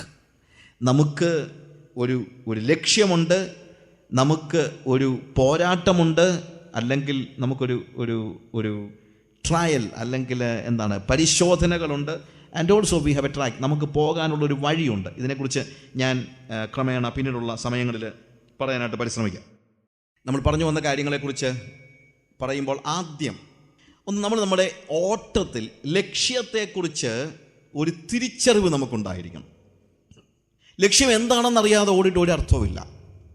ഈ ലക്ഷ്യം നമ്മുടെ ഫിനിഷിംഗ് പോയിന്റിൽ എത്തുന്നത് വരെ, അല്ലെങ്കിൽ നമുക്കൊരു ആത്യന്തിക ലക്ഷ്യമുണ്ട്. അതിനിടയ്ക്ക് വേറെ ചില ലക്ഷ്യങ്ങൾ ഉണ്ടായിക്കഴിഞ്ഞാൽ നമ്മുടെ ആത്യന്തിക ലക്ഷ്യത്തെക്കുറിച്ച് നമ്മൾ സീരിയസ് ആയിരിക്കത്തില്ല. ഈ ആത്യന്തിക ലക്ഷ്യത്തിന് മുമ്പുള്ള ചില ചില്ലറ ലക്ഷ്യങ്ങൾ ഉണ്ടായിക്കഴിഞ്ഞാൽ ആത്യന്തിക ലക്ഷ്യം ചിലപ്പോൾ നമ്മൾ മറന്ന് പോകുന്ന ഒരു സ്റ്റേജ് ഉണ്ടാകും. ഞാൻ ഒരു സ്റ്റോറി ഇങ്ങനെ കേട്ടിട്ടുണ്ട്. നല്ല ഈ സ്പോർട്സ് കോട്ടായിൽ പോലീസ് ജോലി കിട്ടിയ ഒരു പോലീസുകാരൻ, അവനൊരു കള്ളനെ പിടിക്കാനായിട്ട് ഓടുകയാണ്. പക്ഷേ കള്ളനെ പിടിക്കാൻ ഓടിക്കഴിഞ്ഞപ്പോൾ കള്ളൻ ഓടി. അപ്പോൾ കള്ളനെ പിടിക്കാൻ ഇവൻ ഓടിയപ്പോഴത്തേക്ക് ഇവൻ്റെ അടുത്ത ലക്ഷ്യം എന്നറിയാമോ? എങ്ങനെങ്കിലും ഈ കള്ളനെ ഓട്ടത്തിൽ തോപ്പിക്കുക. കാര്യം ഇത്രയും നാളെ അവൻ എന്താ ചെയ്തിട്ടുള്ളൂ? ഓടി തോപ്പിക്കുക എന്നുള്ളതാണ്. അപ്പോൾ ഇവൻ കള്ളനും നന്നായിട്ട് ഓടുകയാണ്. കള്ളനും ഓടുകയാണ്, പോലീസുകാരൻ പുറകെ ഓടുകയാണ്. അങ്ങനെ ഓടി ഓടി ഓടി ഓടി ഓടി കള്ളൻ്റെ മുന്നേ കയറിയിട്ട് അവൻ നിന്ന് ചിരിച്ചോണ്ട് ഞാൻ ജയിച്ചെന്ന് പറഞ്ഞിട്ട് പോലീസുകാരൻ വീട്ടിൽ പോയി. എന്തിനാ ഓടിയതെന്തിനാ? കള്ളനെ പിടിക്കാൻ. പക്ഷേ കുറച്ച് കഴിഞ്ഞപ്പോഴത്തേക്ക് കള്ളനെ പിടിക്കാനാ ഓടിയെന്നുള്ള കാര്യം അങ്ങ് മറന്നുപോയി. ഒടുവിൽ കള്ളനെ ഓട്ടത്തിൽ തോൽപ്പിച്ച സന്തോഷത്തിൽ അയാൾ വീട്ടിൽ പോയി. ഇത് ക്രിസ്തീയ ജീവിതത്തിൽ പലപ്പോഴും സംഭവിക്കുന്ന കാര്യമാണ്. അതുകൊണ്ടാണ് ഇവിടെ കൃത്യതയോടുകൂടെ എബ്രായ ലേഖനകാരൻ പറയുന്നത്, fix your eyes on Jesus, the target, the author and finisher of your faith. നിങ്ങളുടെ വിശ്വാസത്തിൻ്റെ നായകനും പൂർത്തി വരുന്നവനുമായ യേശുവിൽ നിങ്ങളുടെ കണ്ണുകൾ ഉറപ്പിച്ച് നിങ്ങൾ ഓടുക എന്നാണ് അതിൻ്റെ കൃത്യമായ ട്രാൻസ്ലേഷൻ. വേറെ ഒരു കാര്യത്തിലേക്ക് നിങ്ങളുടെ കണ്ണുകൾ മറയാനായിട്ട് പാടില്ല. സ്വർഗത്തിലേക്ക് പോലും നിങ്ങളുടെ കണ്ണുകൾ എങ്ങോട്ട് മാത്രമായിരിക്കണം? യേശുവിലേക്ക് മാത്രമായിരിക്കണം. കാര്യം യേശുവാണ് നമ്മുടെ ടാർഗറ്റ്. യേശു ഒഴികെ മറ്റൊന്നും ഇടയ്ക്ക് കയറാനായിട്ട് പാടില്ല. ചില്ലറ നേട്ടങ്ങൾ കണ്ട് നോട്ടം തെറ്റരുത്. നമുക്കിന്ന് പറ്റുന്നതെന്നറിയാമോ? ചില നേട്ടങ്ങൾ ഉണ്ടാകുമ്പോൾ നമ്മുടെ നോട്ടം മാറിപ്പോകുന്നതാണ് ഇവിടുത്തെ പ്രശ്നം. അതുകൊണ്ട് ഞാനിപ്പോൾ വന്ന് പ്രാർത്ഥിക്കുകയാണ്, ബ്രദറെ എനിക്ക് വേണ്ടി പ്രാർത്ഥിക്കണം, എനിക്കൊരു വിസ ശരിയാകാനായിട്ട് പ്രാർത്ഥിക്കണം. പാസ്റ്റർ വന്നിട്ട് പ്രാർത്ഥിക്കുന്നു. വിസ ശരിയായി കഴിയുമ്പോൾ വിസ ശരിയായി എന്നുള്ള ആ ചില്ലറ നേട്ടം കൊണ്ട് ഇവൻ എന്തിനാ ക്രിസ്തീയ ജീവിതം ആരംഭിച്ചെന്നുള്ളത് ഇവൻ മറന്നു പോകുകയാണ്. അപ്പോൾ നിങ്ങളുടെ ഓട്ടത്തിൻ്റെ ടാർഗറ്റ് ഒരു വിസയല്ല. ആ വിസ കിട്ടുമ്പോഴത്തേക്ക് ഞാൻ ജയിച്ചെന്ന് പോലീസുകാരൻ പറഞ്ഞതുപോലെ ഞാൻ പ്രാർത്ഥിച്ച് പിടിച്ചെടുത്ത് എന്ന് പറഞ്ഞ് എല്ലായിടത്തും, പ്രിയമുള്ളവരെ, ഞാൻ കഴിഞ്ഞ നാളുകളിൽ ഒരു ജോലിക്ക് വേണ്ടി വളരെ കരഞ്ഞപേക്ഷിച്ച് ഞാൻ 21 ദിവസം തുടർമാനമായി ഉപവാസം എടുത്ത് പ്രാർത്ഥിച്ച്, കർത്താവ് എനിക്കൊരു വിസ തന്നു എന്ന് സാക്ഷി പറഞ്ഞ് വീട്ടിൽ പോകുന്ന സ്റ്റേജ് ഒരു പരാജയത്തിൻ്റെ സ്റ്റേജാണ്. പോലീസുകാരൻ ഓട്ടത്തിൽ ജയിച്ചേച്ച് പോയ പോലെ ഉള്ളൂ. നിങ്ങൾക്ക് കിട്ടുന്ന ഏത് വലിയ നേട്ടങ്ങളും അത്രേ ഉള്ളൂ. നിങ്ങളുടെ കുഞ്ഞിൻ്റെ അസുഖം മാറാനായിട്ട് നിങ്ങൾ 16 ദിവസം അല്ലെങ്കിൽ 16 ഇല്ലല്ലോ അല്ലേ, 7, 3, 7, 14, 21, 40 അല്ലേ, അതിനിടയ്ക്കൊന്നും നമുക്ക് ഡേറ്റ് ഒന്നുമില്ല. ഇങ്ങനെയുള്ള 40 ദിവസത്തെ ഉപവാസം എടുത്ത് നിങ്ങളുടെ കുഞ്ഞിന് സൗഖ്യമായെന്ന് വെക്കുക. പക്ഷേ നിങ്ങളുടെ ആത്യന്തിക ലക്ഷ്യം എന്ന് പറയുന്നത് കുഞ്ഞിൻ്റെ സൗഖ്യം അല്ല. വിസായ്ക്ക് വേണ്ടി അല്ല നിങ്ങൾ ഓടുന്നത്, പ്രൊമോഷന് വേണ്ടി അല്ല ഓടുന്നത്, കുഞ്ഞിൻ്റെ സൗഖ്യത്തിന് വേണ്ടി അല്ല ഓടുന്നത്, പിള്ളേരുടെ അഡ്മിഷന് വേണ്ടി അല്ല ഓടുന്നത്. നിങ്ങളുടെ ക്രിസ്തീയ ജീവിതത്തിൽ നിങ്ങളുടെ ഓട്ടത്തിലെ ടാർഗറ്റ് ഇങ്ങനെയുള്ള യാതൊരു കാര്യങ്ങളുമല്ല. നിങ്ങളുടെ ലക്ഷ്യം ഒന്നേ ഉള്ളൂ. എന്താണെന്നറിയാമോ? യേശുവിനെ പോലെ ആകാനാണ് നിങ്ങൾ ഓടുന്നത്. നിങ്ങളുടെ ടാർഗറ്റ് യേശുവാണ്. നാം യേശുവിനെ പോലെ ആകുന്നില്ലെങ്കിൽ ബാക്കി എന്തെല്ലാം നേടിയാലും അതുകൊണ്ട് ഒരു കാര്യവും ഉണ്ടാകുന്നില്ല. ബാക്കിയെല്ലാം നിങ്ങൾക്ക് ലഭിക്കുന്നത് യേശുവിനെ കണ്ടെത്താനുള്ള ഒരു മുഖാന്തരം മാത്രമായിട്ടേ നമുക്ക് മനസ്സിലാക്കാൻ കഴിയത്തുള്ളൂ. ഒരു മീൻസാണ്, മുഖാന്തരമാണ്. നിങ്ങളൊരു പക്ഷേ രോഗം മാറി, നിങ്ങളുടെ കടം മാറി, നിങ്ങളുടെ ശത്രുവിനെ മാറി, ശത്രുശങ്ക മാറി, അല്ലെങ്കിൽ നിങ്ങളുടെ തൊഴിലില്ലായ്മ മാറി, ഇതൊക്കെ നിങ്ങൾ പ്രാർത്ഥിച്ച് നേടിയെങ്കിലും ഇതെല്ലാം യേശുവിലേക്ക് പ്രവേശിക്കാനുള്ള ഒരു മുഖാന്തരമാണ്. എന്നാൽ കാരണം ഒന്നേ ഉള്ളൂ. എന്തുകൊണ്ടാണ് ഞാൻ യേശുവിനെ അനുഗമിച്ചത്? ഞാൻ യേശുവിനെ അനുഗമിച്ചതിൻ്റെ കാരണം ഞാൻ യേശുവിൽ നിന്ന് അല്ലെങ്കിൽ ദൈവത്തിൽ നിന്നാണ് ഞാൻ മാറിപ്പോയത്. അതുകൊണ്ട് എനിക്ക് ദൈവത്തിങ്കിലേക്ക് മടങ്ങി വന്നേലേ പറ്റുള്ളൂ. ഞാൻ എവിടെ നിന്ന് പോയി എന്ന് ചോദിച്ചാൽ എവിടെ നിന്നാണ്? ദൈവത്തിൽ നിന്നാണ്. അതുകൊണ്ട് എനിക്ക് ബാക്കിയുള്ളതൊന്നും അതിനകത്ത് ലക്ഷ്യമായിട്ട് വരുന്നില്ല. ഞാൻ പറഞ്ഞല്ലോ, ഞാൻ രക്ഷിക്കപ്പെടാനുള്ള കാരണം, അല്ലെങ്കിൽ ഞാൻ എന്തുകൊണ്ടാണ് യേശുവിൻ്റെ പിന്നാലെ വരാനുള്ള കാരണം. അപ്പം യേശു എന്തിനു വേണ്ടിയാണ്, വേറെ രീതി പറഞ്ഞു, യേശു എന്തിനു വേണ്ടിയാണ് ഭൂമിയിലേക്ക് വന്നത്? യേശു ഭൂമിയിലേക്ക് വന്നത് കടക്കാരുടെ കടം വീട്ടാൻ വേണ്ടി മാത്രമൊന്നുമല്ല. കടക്കാരുടെ കടം അവൻ വീട്ടുമായിരിക്കും, അത് വേറെ കാര്യം. കടമുള്ളവർക്ക് മാത്രമാണ് യേശുവിനെ വേണ്ടിയിരുന്നതെങ്കിൽ ഞാൻ പറയട്ടെ, ഞാൻ എൻ്റെ ജീവിതത്തിൽ കടം വാങ്ങിച്ചായിട്ട് ഞാൻ ഓർക്കുന്നില്ല. എനിക്കൊരു ലോണും ഇല്ല, ഒന്നുമില്ല, ഇല്ലേ? അതല്ലെങ്കിൽ ജോലി വേണ്ടുന്നവർക്ക് ആണെങ്കിൽ ജോലി ഉള്ളവർ പിന്നെ പോകേണ്ട കാര്യമൊന്നുമില്ലല്ലോ. എല്ലാവരും യേശുവിൻ്റെ പിന്നാലെ പോകാനുള്ള ഒരു കാരണമേ ഉള്ളൂ, അത് എല്ലാവരും പാപികളാണെന്നുള്ളതാണ്. അതുകൊണ്ടാണ് വേദപുസ്തകം പഠിപ്പിക്കുന്നത് ക്രിസ്തുവേശു പാപികളെ രക്ഷിപ്പാൻ ലോകത്തിൽ വന്നു എന്നുള്ളത് വിശ്വാസ്യവും എല്ലാവരും അംഗീകരിപ്പാൻ യോഗ്യവുമായ വചനമാണ്. വേറെ ഒരു കാര്യവും എല്ലാവരും അംഗീകരിപ്പാൻ യോഗ്യമാകണമെന്നില്ല. പക്ഷെ ഇക്കാര്യത്തിൽ എല്ലാവരും അംഗീകരിച്ചേ പറ്റൂ. കാരണം എല്ലാവരും പാപികളാണ്, ഇല്ലേ? അതുകൊണ്ട് എനിക്ക് യേശുവിനെ ആവശ്യമായിരിക്കുന്നതിൻ്റെ കാരണം ഞാനൊരു പാപിയാണ് എന്നുള്ളതാണ്. അങ്ങനെ പാപിയായത് കൊണ്ട് എനിക്ക് പിതാവിൻ്റെ സന്നിധിയിലേക്ക്, ദൈവത്തിൻ്റെ സന്നിധിയിലേക്ക് പ്രവേശിക്കാനായിട്ട് കഴിയുകയില്ല. എന്നാൽ എന്നെ ദൈവപിതാവിങ്കിൽ നിന്ന് അകറ്റിയ, എന്നെ അടിമയാക്കിയിരുന്ന പാപത്തെ ചങ്ങലയിൽ നിന്ന് എന്നെ വിടുവിച്ച് എന്നെ സ്വതന്ത്രനാക്കി എന്നെ യേശു എന്തിനു വേണ്ടിയാണ് എൻ്റെ പാപത്തിൽ നിന്ന് വിടുവിച്ചത്? ആ പാപത്തിൽ നിന്നുള്ള വിമോചനത്തിലൂടെ മാത്രമേ എനിക്ക് ദൈവത്തിൻ്റെ സന്നിധിയിലേക്ക് പ്രവേശിക്കാൻ കഴിയത്തുള്ളൂ. മനുഷ്യൻ്റെ ഏറ്റവും വലിയ പ്രശ്നമെന്ന് പറയുന്നത് അവൻ ദൈവത്തിൽ നിന്ന് ദൂരെയായി പോയെന്നുള്ളതാണ്. അല്ലാതെ എന്താ, വേറെ ഒന്നുമല്ല. മനുഷ്യൻ അവൻ്റെ സ്വന്തം ശക്തി കൊണ്ടും കഴിവ് കൊണ്ടും ഹ്യൂമൻലി സ്പീക്കിംഗ് എന്തെല്ലാം കാര്യങ്ങൾ നേടിയെടുക്കുന്നുണ്ട്. സയൻസ് മുഖേന അല്ലെങ്കിൽ ശാസ്ത്ര ശക്തി കൊണ്ട് അവൻ എന്തെല്ലാം കാര്യങ്ങൾ ചെയ്യുന്നുണ്ട്. പക്ഷേ ഇതെന്തെല്ലാം കാര്യങ്ങൾ ചെയ്താലും അവന് പിതാവായ ദൈവത്തിൻ്റെ സന്നിധി ചെല്ലാനുള്ള അവകാശം ഇല്ല. അതിനവനെ പ്രാപ്തനാക്കാൻ ഒരു ശാസ്ത്രത്തിനും കഴിയത്തില്ല. അതിനവനെ പ്രാപ്തനാക്കാൻ ഒരു സമ്പത്തിനും കഴിയത്തില്ല, ഒരു കഴിവിനും കഴിയത്തില്ല, ഒന്നിനും കഴിയത്തില്ല. അതിനവനെ പ്രാപ്തനാക്കാൻ പാപവിമോചനം നടന്നേ പറ്റൂ. അതാണ് യേശു എനിക്ക് വേണ്ടി ചെയ്തു തന്ന ഏറ്റവും വലിയ കാര്യം. അതിനുവേണ്ടിയാണ് യേശു ഭൂമിയിലേക്ക് വരേണ്ടി വന്നത്. അതുകൊണ്ട് ആ യേശുവാണ് എൻ്റെ ടാർഗറ്റ്. ആ യേശുവിനെ പോലെ ആവുക എന്നുള്ളതാണ് എൻ്റെ ലക്ഷ്യം. വിശ്വാസത്തിൻ്റെ നായകനും പൂർത്തി വരുത്തുന്നവനുമായ യേശുവിനെ നോക്കുക. Fix your eyes on Jesus, the author and finisher of your faith. Fix your eyes. വേറെ എങ്ങോട്ടും നോക്കാൻ പറ്റത്തില്ല, അവനിലേക്ക് മാത്രം. എന്തുകൊണ്ട്? അതിനുവേണ്ടിയാണ് ദൈവം എന്നെ സൃഷ്ടിച്ചത് തന്നെ. ദൈവം മനുഷ്യനെ സൃഷ്ടിച്ചത്, ദൈവത്തിൻ്റെ ഹൃദയത്തിൻ്റെ ആഗ്രഹം ഞാൻ യേശുവിനെ പോലെ ആകണമെന്നാണ്. ദൈവത്തിൻ്റെ ഹൃദയത്തിൻ്റെ ഏറ്റവും വലിയ ആഗ്രഹം ഞാനൊരു 5 നില കെട്ടിടത്തിൽ ജീവിക്കണമെന്നുള്ളതൊന്നുമല്ല. ദൈവത്തിൻ്റെ ഹൃദയത്തിലെ ഏറ്റവും വലിയ ആഗ്രഹം ഞാൻ ലോകത്തിലെ ഏറ്റവും നല്ല കാറിൽ നടക്കണമെന്നുള്ളതല്ല. ചില ആളുകൾ ചോദിക്കും, ബ്രദറെ, നമ്മൾ ദൈവമക്കളല്ലേ, ദൈവത്തിന് നമ്മൾ നന്നായിട്ട് ജീവിക്കണമെന്ന് ആഗ്രഹമില്ലയോ? ഉണ്ട്. പക്ഷേ ദൈവത്തിൻ്റെ ഏറ്റവും വലിയ ആഗ്രഹം നമ്മൾ ഇപ്പറയുന്നത് പോലെയുള്ള നന്നായി ജീവിക്കുക എന്നുള്ളതല്ല. ദൈവത്തിൻ്റെ ഏറ്റവും വലിയ ആഗ്രഹം എന്നറിയാമോ? ഞാൻ യേശുവിനെ പോലെ ആയിത്തീരണമെന്നുള്ളതാണ്. അതുകൊണ്ടാണ് റോമാലേഖനത്തിൽ 8-ാം അധ്യായത്തിൽ കൃത്യതയോടെ പറയുന്നു, we are predestined to be conform to the image of his son. അവൻ്റെ പുത്രൻ്റെ സ്വരൂപത്തോട് അനുരൂപരാകുവാൻ തക്കവണ്ണം അവൻ നമ്മളെ മുൻ നിയമിച്ചിരിക്കുന്നു. V are പ്രീഡെസ്റ്റൈൻഡ്. കാര്യം മനുഷ്യനെ സൃഷ്ടിക്കുന്നതിന് മുമ്പ് തന്നെ സൃഷ്ടിക്കാൻ പോകുന്ന മനുഷ്യനെ കുറിച്ചുള്ള ദൈവത്തിൻ്റെ ആഗ്രഹം ആദാം തൊട്ട് ഇനി ജനിക്കാനിരിക്കുന്ന കുഞ്ഞുങ്ങൾ ഉൾപ്പെടെയുള്ള സകല മനുഷ്യവർഗത്തെയും കുറിച്ചുള്ള ദൈവത്തിൻ്റെ മനസ്സിലെ മോഹം, ഡിസയർ എന്താണെന്നറിയാമോ? അവരെല്ലാവരും യേശുവിനെ പോലെ ആകണമെന്നുള്ളതാണ്.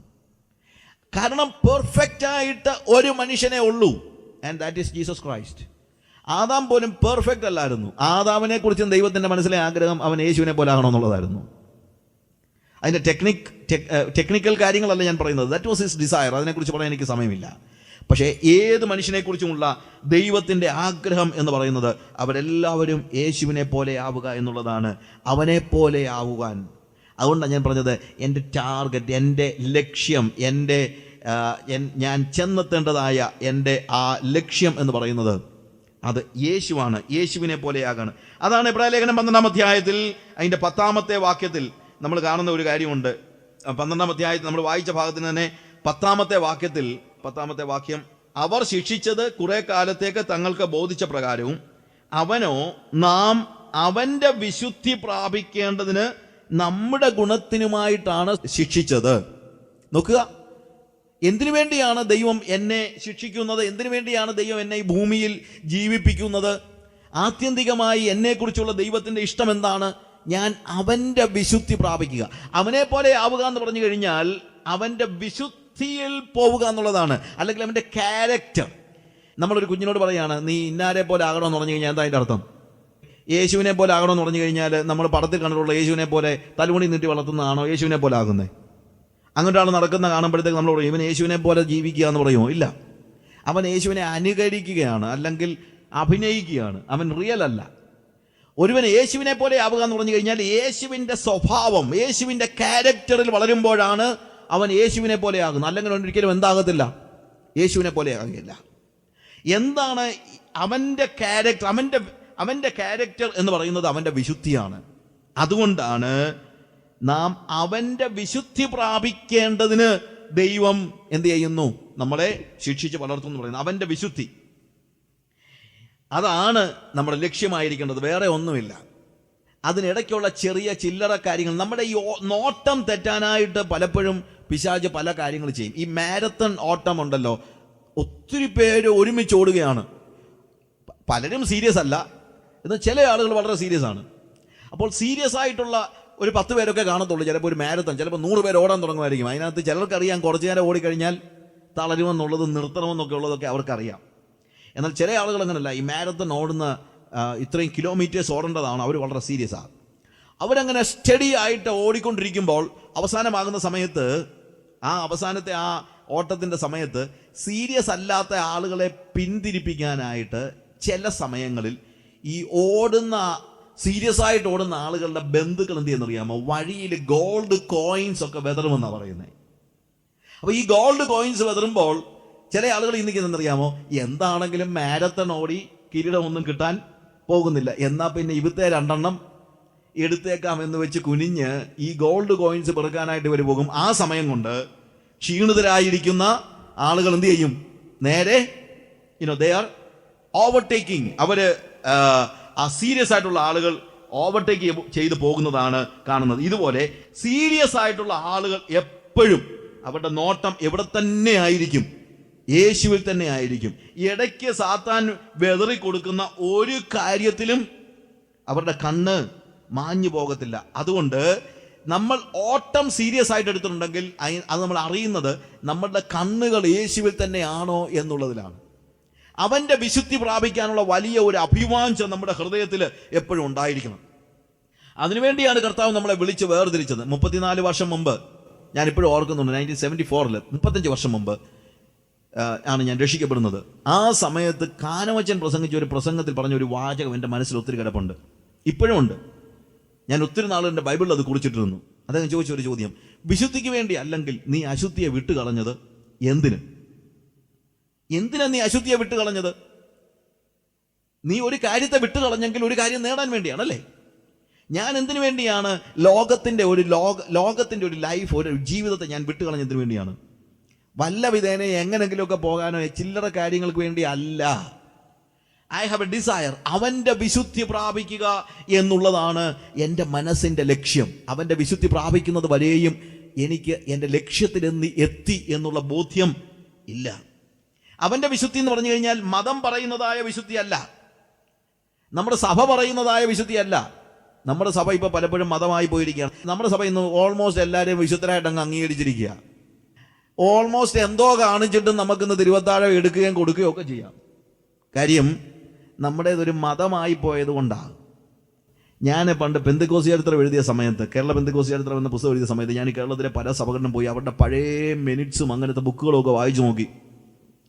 അങ്ങനെ വായിച്ചു നോക്കിയ കൂട്ടത്തിൽ ഞാൻ ചില സഭകളിൽ 1936 ഒരു റിപ്പോർട്ട് എടുത്ത് വായിച്ചു നോക്കിയപ്പോൾ പൂവന്മല വെള്ളിയറ സഭയിൽ അവിടെ എഴുതിയിരിക്കുകയാണ്: ഇന്ന വീട്ടിൽ തോമാച്ചൻ ഇന്ന വീട്ടിൽ ചാക്കോച്ചനുമായിട്ട് വാക്കിൽ തെറ്റിയത് കൊണ്ട്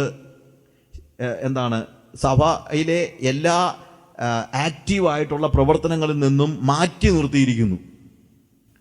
ഞാൻ ചിന്തിച്ചു, എൻ്റെ ദൈവമേ, വർത്തമാനം പറഞ്ഞ കൂട്ടത്തിൽ വാക്കിൽ തെറ്റിയത് കൊണ്ട് അത്രേ ഉള്ളൂ. ഇന്ന് വാക്കിൽ തെറ്റുന്നത് പോയിട്ട് പ്രവൃത്തിയിൽ തെറ്റിയാൽ ആരും മാറ്റി നിർത്തുന്നത് നമ്മൾ കാണുന്നില്ല. എന്തുകൊണ്ട് മാറ്റുന്നില്ല? ഇനി നമ്മളൊരു റിലീജിയൻ ആയിപ്പോയി, നമുക്ക് ഇത്രയും വിശുദ്ധിയൊക്കെ മതി. പക്ഷെ അവൻ്റെ വിശുദ്ധി എന്ന് പറയുന്നത് അങ്ങനെയൊന്നല്ല, ഒരു മതത്തിൻ്റെ വിശുദ്ധിയല്ല എന്ന് നമ്മൾ ആലോചിക്കണം, അറിയണം. ഒരു റിലിജിയൻ പറയുന്ന, ഒരു സഭ പറയുന്ന, ഒരു സമൂഹം പറയുന്ന വിശുദ്ധിയല്ല. എന്ത് കാര്യങ്ങൾ കാണിച്ചിട്ടും ദൈവസഭയിൽ വന്ന് കയറാനും അതിനകത്ത് ഇൻവോൾവ് ചെയ്യാനും, അതുകൊണ്ട് ഞാൻ പറഞ്ഞ തിരുവത്താഴം എടുക്കാനും കൊടുക്കാനും മടിയില്ലാത്ത ഒരു സമൂഹമായിട്ട് നമ്മൾ അധപ്പതിച്ചു പോയെങ്കിൽ അതല്ല ദൈവം വിഭാവന ചെയ്യുന്ന വിശുദ്ധി എന്ന് നമ്മൾ മനസ്സിലാക്കണം. എബ്രായ ലേഖനം 12-ാം അധ്യായം 10-ാം വാക്യം നമ്മൾ വായിക്കുന്നു: നമ്മളെ ദൈവം വിളിച്ച് ശിക്ഷണം നൽകി വളർത്തുന്നത് അവൻ്റെ വിശുദ്ധി പ്രാപിക്കാനല്ല, അല്ലാതെ മതത്തിൻ്റെ വിശുദ്ധി പ്രാപിക്കാനല്ല. ഹല്ലേലൂയ. അവൻ്റെ വിശുദ്ധി എന്ന് പറയുന്നത് സമൂഹത്തിൻ്റെ വിശുദ്ധിയല്ല. ഒരുമാതിരിപ്പെട്ട ചില്ലറ കാര്യങ്ങളൊക്കെ ചെയ്ത് സമൂഹത്തിന് മുമ്പിൽ കണ്ണിൽ പൊടിയിടാൻ എനിക്ക് പറ്റിയേക്കും. പക്ഷെ ദൈവത്തിൻ്റെ വിശുദ്ധി അതല്ല, അത് ഹൃദയത്തിൻ്റെ ആഴത്തിൽ നിന്നുള്ള വിശുദ്ധിയാണ്. അപ്പോൾ എൻ്റെ സമൂഹം പറയുന്ന വിശുദ്ധി കൊണ്ട് എനിക്ക് എവിടെ ചെല്ലാൻ പറ്റത്തില്ല, കർത്താവിൻ്റെ അടുത്ത് ചെല്ലാൻ പറ്റത്തില്ല. പക്ഷെ കർത്താവ് എന്നെ വിളിച്ചത് അവൻ്റെ വിശുദ്ധിക്ക് വേണ്ടിയാണ്.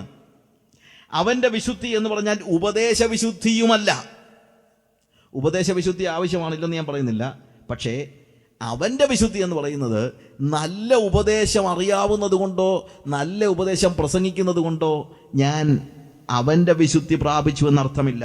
എബ്രായ ലേഖനം 6-ാം അധ്യായത്തിൻ്റെ 1-2 വാക്യങ്ങൾ വായിക്കുമ്പോൾ അവിടെ നമ്മൾ കാണുന്ന ഒരു പ്രധാനപ്പെട്ട കാര്യം, അതുകൊണ്ട് നിർജ്ജീവ പ്രവൃത്തികളെക്കുറിച്ചുള്ള മാനസാന്തരം, ദൈവത്തിങ്കലെ വിശ്വാസം, സ്നാനങ്ങളെക്കുറിച്ചുള്ള ഉപദേശം, കൈവെപ്പ്, മരിച്ചവരുടെ പുനരുത്ഥാനം, നിത്യശിക്ഷാവിധി എന്നിങ്ങനെയുള്ള അടിസ്ഥാനങ്ങൾ പിന്നെയും ഇടാതെ ക്രിസ്തുവിനെക്കുറിച്ചുള്ള ആദ്യ വചനം വിട്ട് പരിജ്ഞാനപൂർത്തി പ്രാപിപ്പാൻ പരിശ്രമിക്കുക. ഡോക്ട്രിൻസ് ആവശ്യമാണ്, വളരെ അത്യാവശ്യമാണ്. പക്ഷെ അതൊക്കെ രക്ഷിക്കപ്പെട്ട് 2 ആഴ്ച കൊണ്ടോ 2 മാസം കൊണ്ടോ എങ്കിലും പഠിച്ചു തീർക്കേണ്ട കാര്യങ്ങളാണ്. അതൊക്കെ വലിയ മുട്ടിക്കല്ലൊക്കെയാണ്. ഒരു കെട്ടിടം പണിയുമ്പോൾ നമ്മൾ മുട്ടിക്കല്ലൊക്കെ എവിടെ ഇടുന്നത്? ആ വാഹനത്തിനകത്ത് അടിസ്ഥാനത്തിലിട്ട് അങ്ങ് ഉറപ്പിച്ചു, വെരി ഗുഡ്. പക്ഷേ അടിസ്ഥാനം പണിതാൽ അതിനകത്ത് താമസിക്കാൻ പറ്റത്തില്ല. താമസിക്കണമെങ്കിൽ വീട് പണിയണം. പൗലോസ് പറയാണ്, അല്ലെങ്കിൽ എബ്രായ ലേഖനകാരൻ പറയാണ്, leave it man, that's only for few days, what is needed is something more. നിങ്ങൾ ക്രിസ്തുവിനെ കുറിച്ചുള്ള ആദ്യ വചനം കളഞ്ഞേച്ചല്ല, അതിനെ നിലനിർത്തി, അത് താഴെ കിടന്നുണ്ട്. പക്ഷേ അവനെയുള്ള പരിജ്ഞാനത്തിൽ അവനെ അറിയാൻ പരിശ്രമിക്കുക എന്നാണ് പറയുന്നത്. അവനെ അറിയുക. അതിനു പകരം ക്രിസ്തുവിനെക്കുറിച്ചുള്ള ആദ്യ വചനം വിട്ടിട്ട് അവനെ തന്നെ അറിയാനായിട്ട് പരിശ്രമിക്കണം. അവൻ്റെ വിശുദ്ധി എന്ന് പറഞ്ഞു കഴിഞ്ഞാൽ ഡോക്ട്രിനൽ ആയിട്ടുള്ള ഹോളിനെസ് അല്ല, അതിനപ്പുറത്ത് അവനെ അറിയുന്നതാണ്. ക്രിസ്തുവേശുവിൻ്റെ പരിജ്ഞാനത്തിൻ്റെ ശ്രേഷ്ഠത നമ്മൾ അറിയണം. ദൈവത്തിൻ്റെ വിശുദ്ധി അവൻ്റെ ക്യാരക്ടറാണ്, അവൻ്റെ സ്വഭാവമാണ്. അതുകൊണ്ട് അവൻ്റെ വിശുദ്ധി പ്രാപിക്കുക എന്ന് പറഞ്ഞാൽ അവൻ്റെ സ്വഭാവം പ്രാപിക്കുക എന്നാണ് അർത്ഥം. അതിൽ കുറഞ്ഞതൊന്നും അവൻ്റെ വിശുദ്ധിയല്ല. ഞാൻ യേശുവിനെ പോലെ ആകണമെന്ന് പറഞ്ഞാൽ ഞാൻ യേശുവിനെ പോലെ ജീവിക്കണമെന്ന് അതിൻ്റെ അർത്ഥം. യേശുവാണ് എൻ്റെ ടാർഗറ്റ് എന്ന് പറഞ്ഞാൽ എൻ്റെ ലക്ഷ്യം ഏതെങ്കിലും രീതിയിൽ യേശുവിനെ പോലെ എനിക്ക് ഭൂമിയിൽ ജീവിക്കാൻ പറ്റുമോ, അതാണ് എൻ്റെ ലക്ഷ്യം. അതിനുവേണ്ടിയാണ് ദൈവം എന്നെ വിളിച്ചിരിക്കുന്നത്. അവൻ്റെ വിശുദ്ധി പ്രാപിക്കാനാണ് ദൈവം നമ്മളെ വിളിച്ചിരിക്കുന്നതെന്ന് മറന്നു പോകരുത്. നമുക്കൊരു ഓട്ടമുണ്ട്, ആ ഓട്ടത്തിൽ നമുക്കൊരു ലക്ഷ്യമുണ്ട്. എന്താണ് ലക്ഷ്യം? യേശുവാണ് ലക്ഷ്യം. ഇന്ന് ഞാൻ എൻ്റെ വാക്കുകളെ അവസാനിപ്പിക്കുമ്പോൾ ഞാൻ പറയട്ടെ, പ്രിയമുള്ളവരെ, അവൻ്റെ വിശുദ്ധി പ്രാപിക്കാനുള്ള അഭിവാഞ്ചയോടെ വേണം നമ്മൾ ജീവിതത്തിൽ മുന്നേറുവാൻ. നമുക്കൊരു ഓട്ടമുണ്ട്, നമുക്കൊരു ലക്ഷ്യമുണ്ട്. നമ്മുടെ ലക്ഷ്യമെന്ന് പറയുന്നത് വിസയല്ല. നമ്മുടെ ലക്ഷ്യമെന്ന് പറയുന്നത് അമേരിക്കയിൽ പോവുകയല്ല. നമ്മുടെ ലക്ഷ്യമെന്ന് പറയുന്നത് കുറച്ച് പൈസ ഉണ്ടാക്കുകയല്ല. നമ്മുടെ ലക്ഷ്യമെന്ന് പറയുന്നത് ഒരു കാറ് വാങ്ങിക്കുകയല്ല. നമ്മുടെ ലക്ഷ്യമെന്ന് പറയുന്നത് പിള്ളേരെയെല്ലാം എഞ്ചിനീയർമാരാക്കുകയും പെമ്മക്കളെയെല്ലാം നേഴ്സുമാരാക്കുകയും എന്നുള്ളതല്ല നമ്മുടെ ലക്ഷ്യം. നമ്മുടെ ലക്ഷ്യം എന്താണെന്ന് ചോദിച്ചാൽ യേശുവിനെ പോലെയാവുക എന്നുള്ളതാണ്. അതുകൊണ്ട് fix your eyes on Jesus, the author and finisher of your faith. നിങ്ങളുടെ വിശ്വാസത്തിൻ്റെ നായകനും പൂർത്തിവരുത്തുവാനായ യേശുവിനെ നോക്കുക. നമുക്ക് നമ്മുടെ കണ്ണുകളെ അടയ്ക്കാം. ഒരോട്ടമുണ്ട്, ഒരു പോരാട്ടമുണ്ട്, ഒരു ശത്രുവുണ്ട്. ജീവിതത്തെ സീരിയസ് ആയിട്ട് എടുക്കണം. ക്രിസ്തീയ ജീവിതത്തെ നിങ്ങൾ കളിയായിട്ട് എടുക്കരുത്. ലോത്ത് തൻ്റെ മരുമക്കളാകാൻ പോകുന്ന ആളുകളുടെ അടുത്ത് ചെന്ന് ആത്മീയം പറഞ്ഞപ്പോൾ അവർക്ക് കളി പറയുന്നതായിട്ട് തോന്നി എന്നാണ് പറഞ്ഞത്. പ്രിയമുള്ളവരെ, ഇത് കളിയല്ല, ഇത് കാര്യമാണ്. ഇതൊരു ജീവൻ മരണ പോരാട്ടമാണ്. ഇതിനു വേണ്ടിയാണ് നമ്മളെ ഭൂമിയിലാക്കിയിരിക്കുന്നത്. ലോകത്തിലെ നിങ്ങളുടെ കുഞ്ഞുങ്ങളുടെ വിദ്യാഭ്യാസത്തെക്കാൾ വലുതിതാണ്. നിങ്ങൾ പണം ഉണ്ടാക്കുന്നതിനേക്കാൾ വലുതിതാണ്. നിങ്ങൾക്കൊരു വീട് പണിയുന്നതിനേക്കാൾ വലുതിതാണ്. നമുക്കൊരു ലക്ഷ്യമുണ്ട്. ആ ലക്ഷ്യത്തിലേക്ക് വേണം നമ്മൾ ഓടാൻ. ലക്ഷ്യമില്ലാതെ ഓടുന്നവരായിരിക്കാൻ പാടില്ല. എന്താണ് നമ്മുടെ ലക്ഷ്യം? യേശുവാണ് നമ്മുടെ ലക്ഷ്യം. നമ്മുടെ കണ്ണുകൾ യേശുവിൽ മാത്രം. അവൻ്റെ വിശുദ്ധി പ്രാപിക്കുവാനുള്ള വലിയ ഒരു അഭിവാഞ്ചയോടുകൂടെയുള്ള ഒരു ഓട്ടം. ദൈവമായ കർത്താവ് നിങ്ങളെ അതിനുവേണ്ടി സഹായിക്കുമാറാകട്ടെ.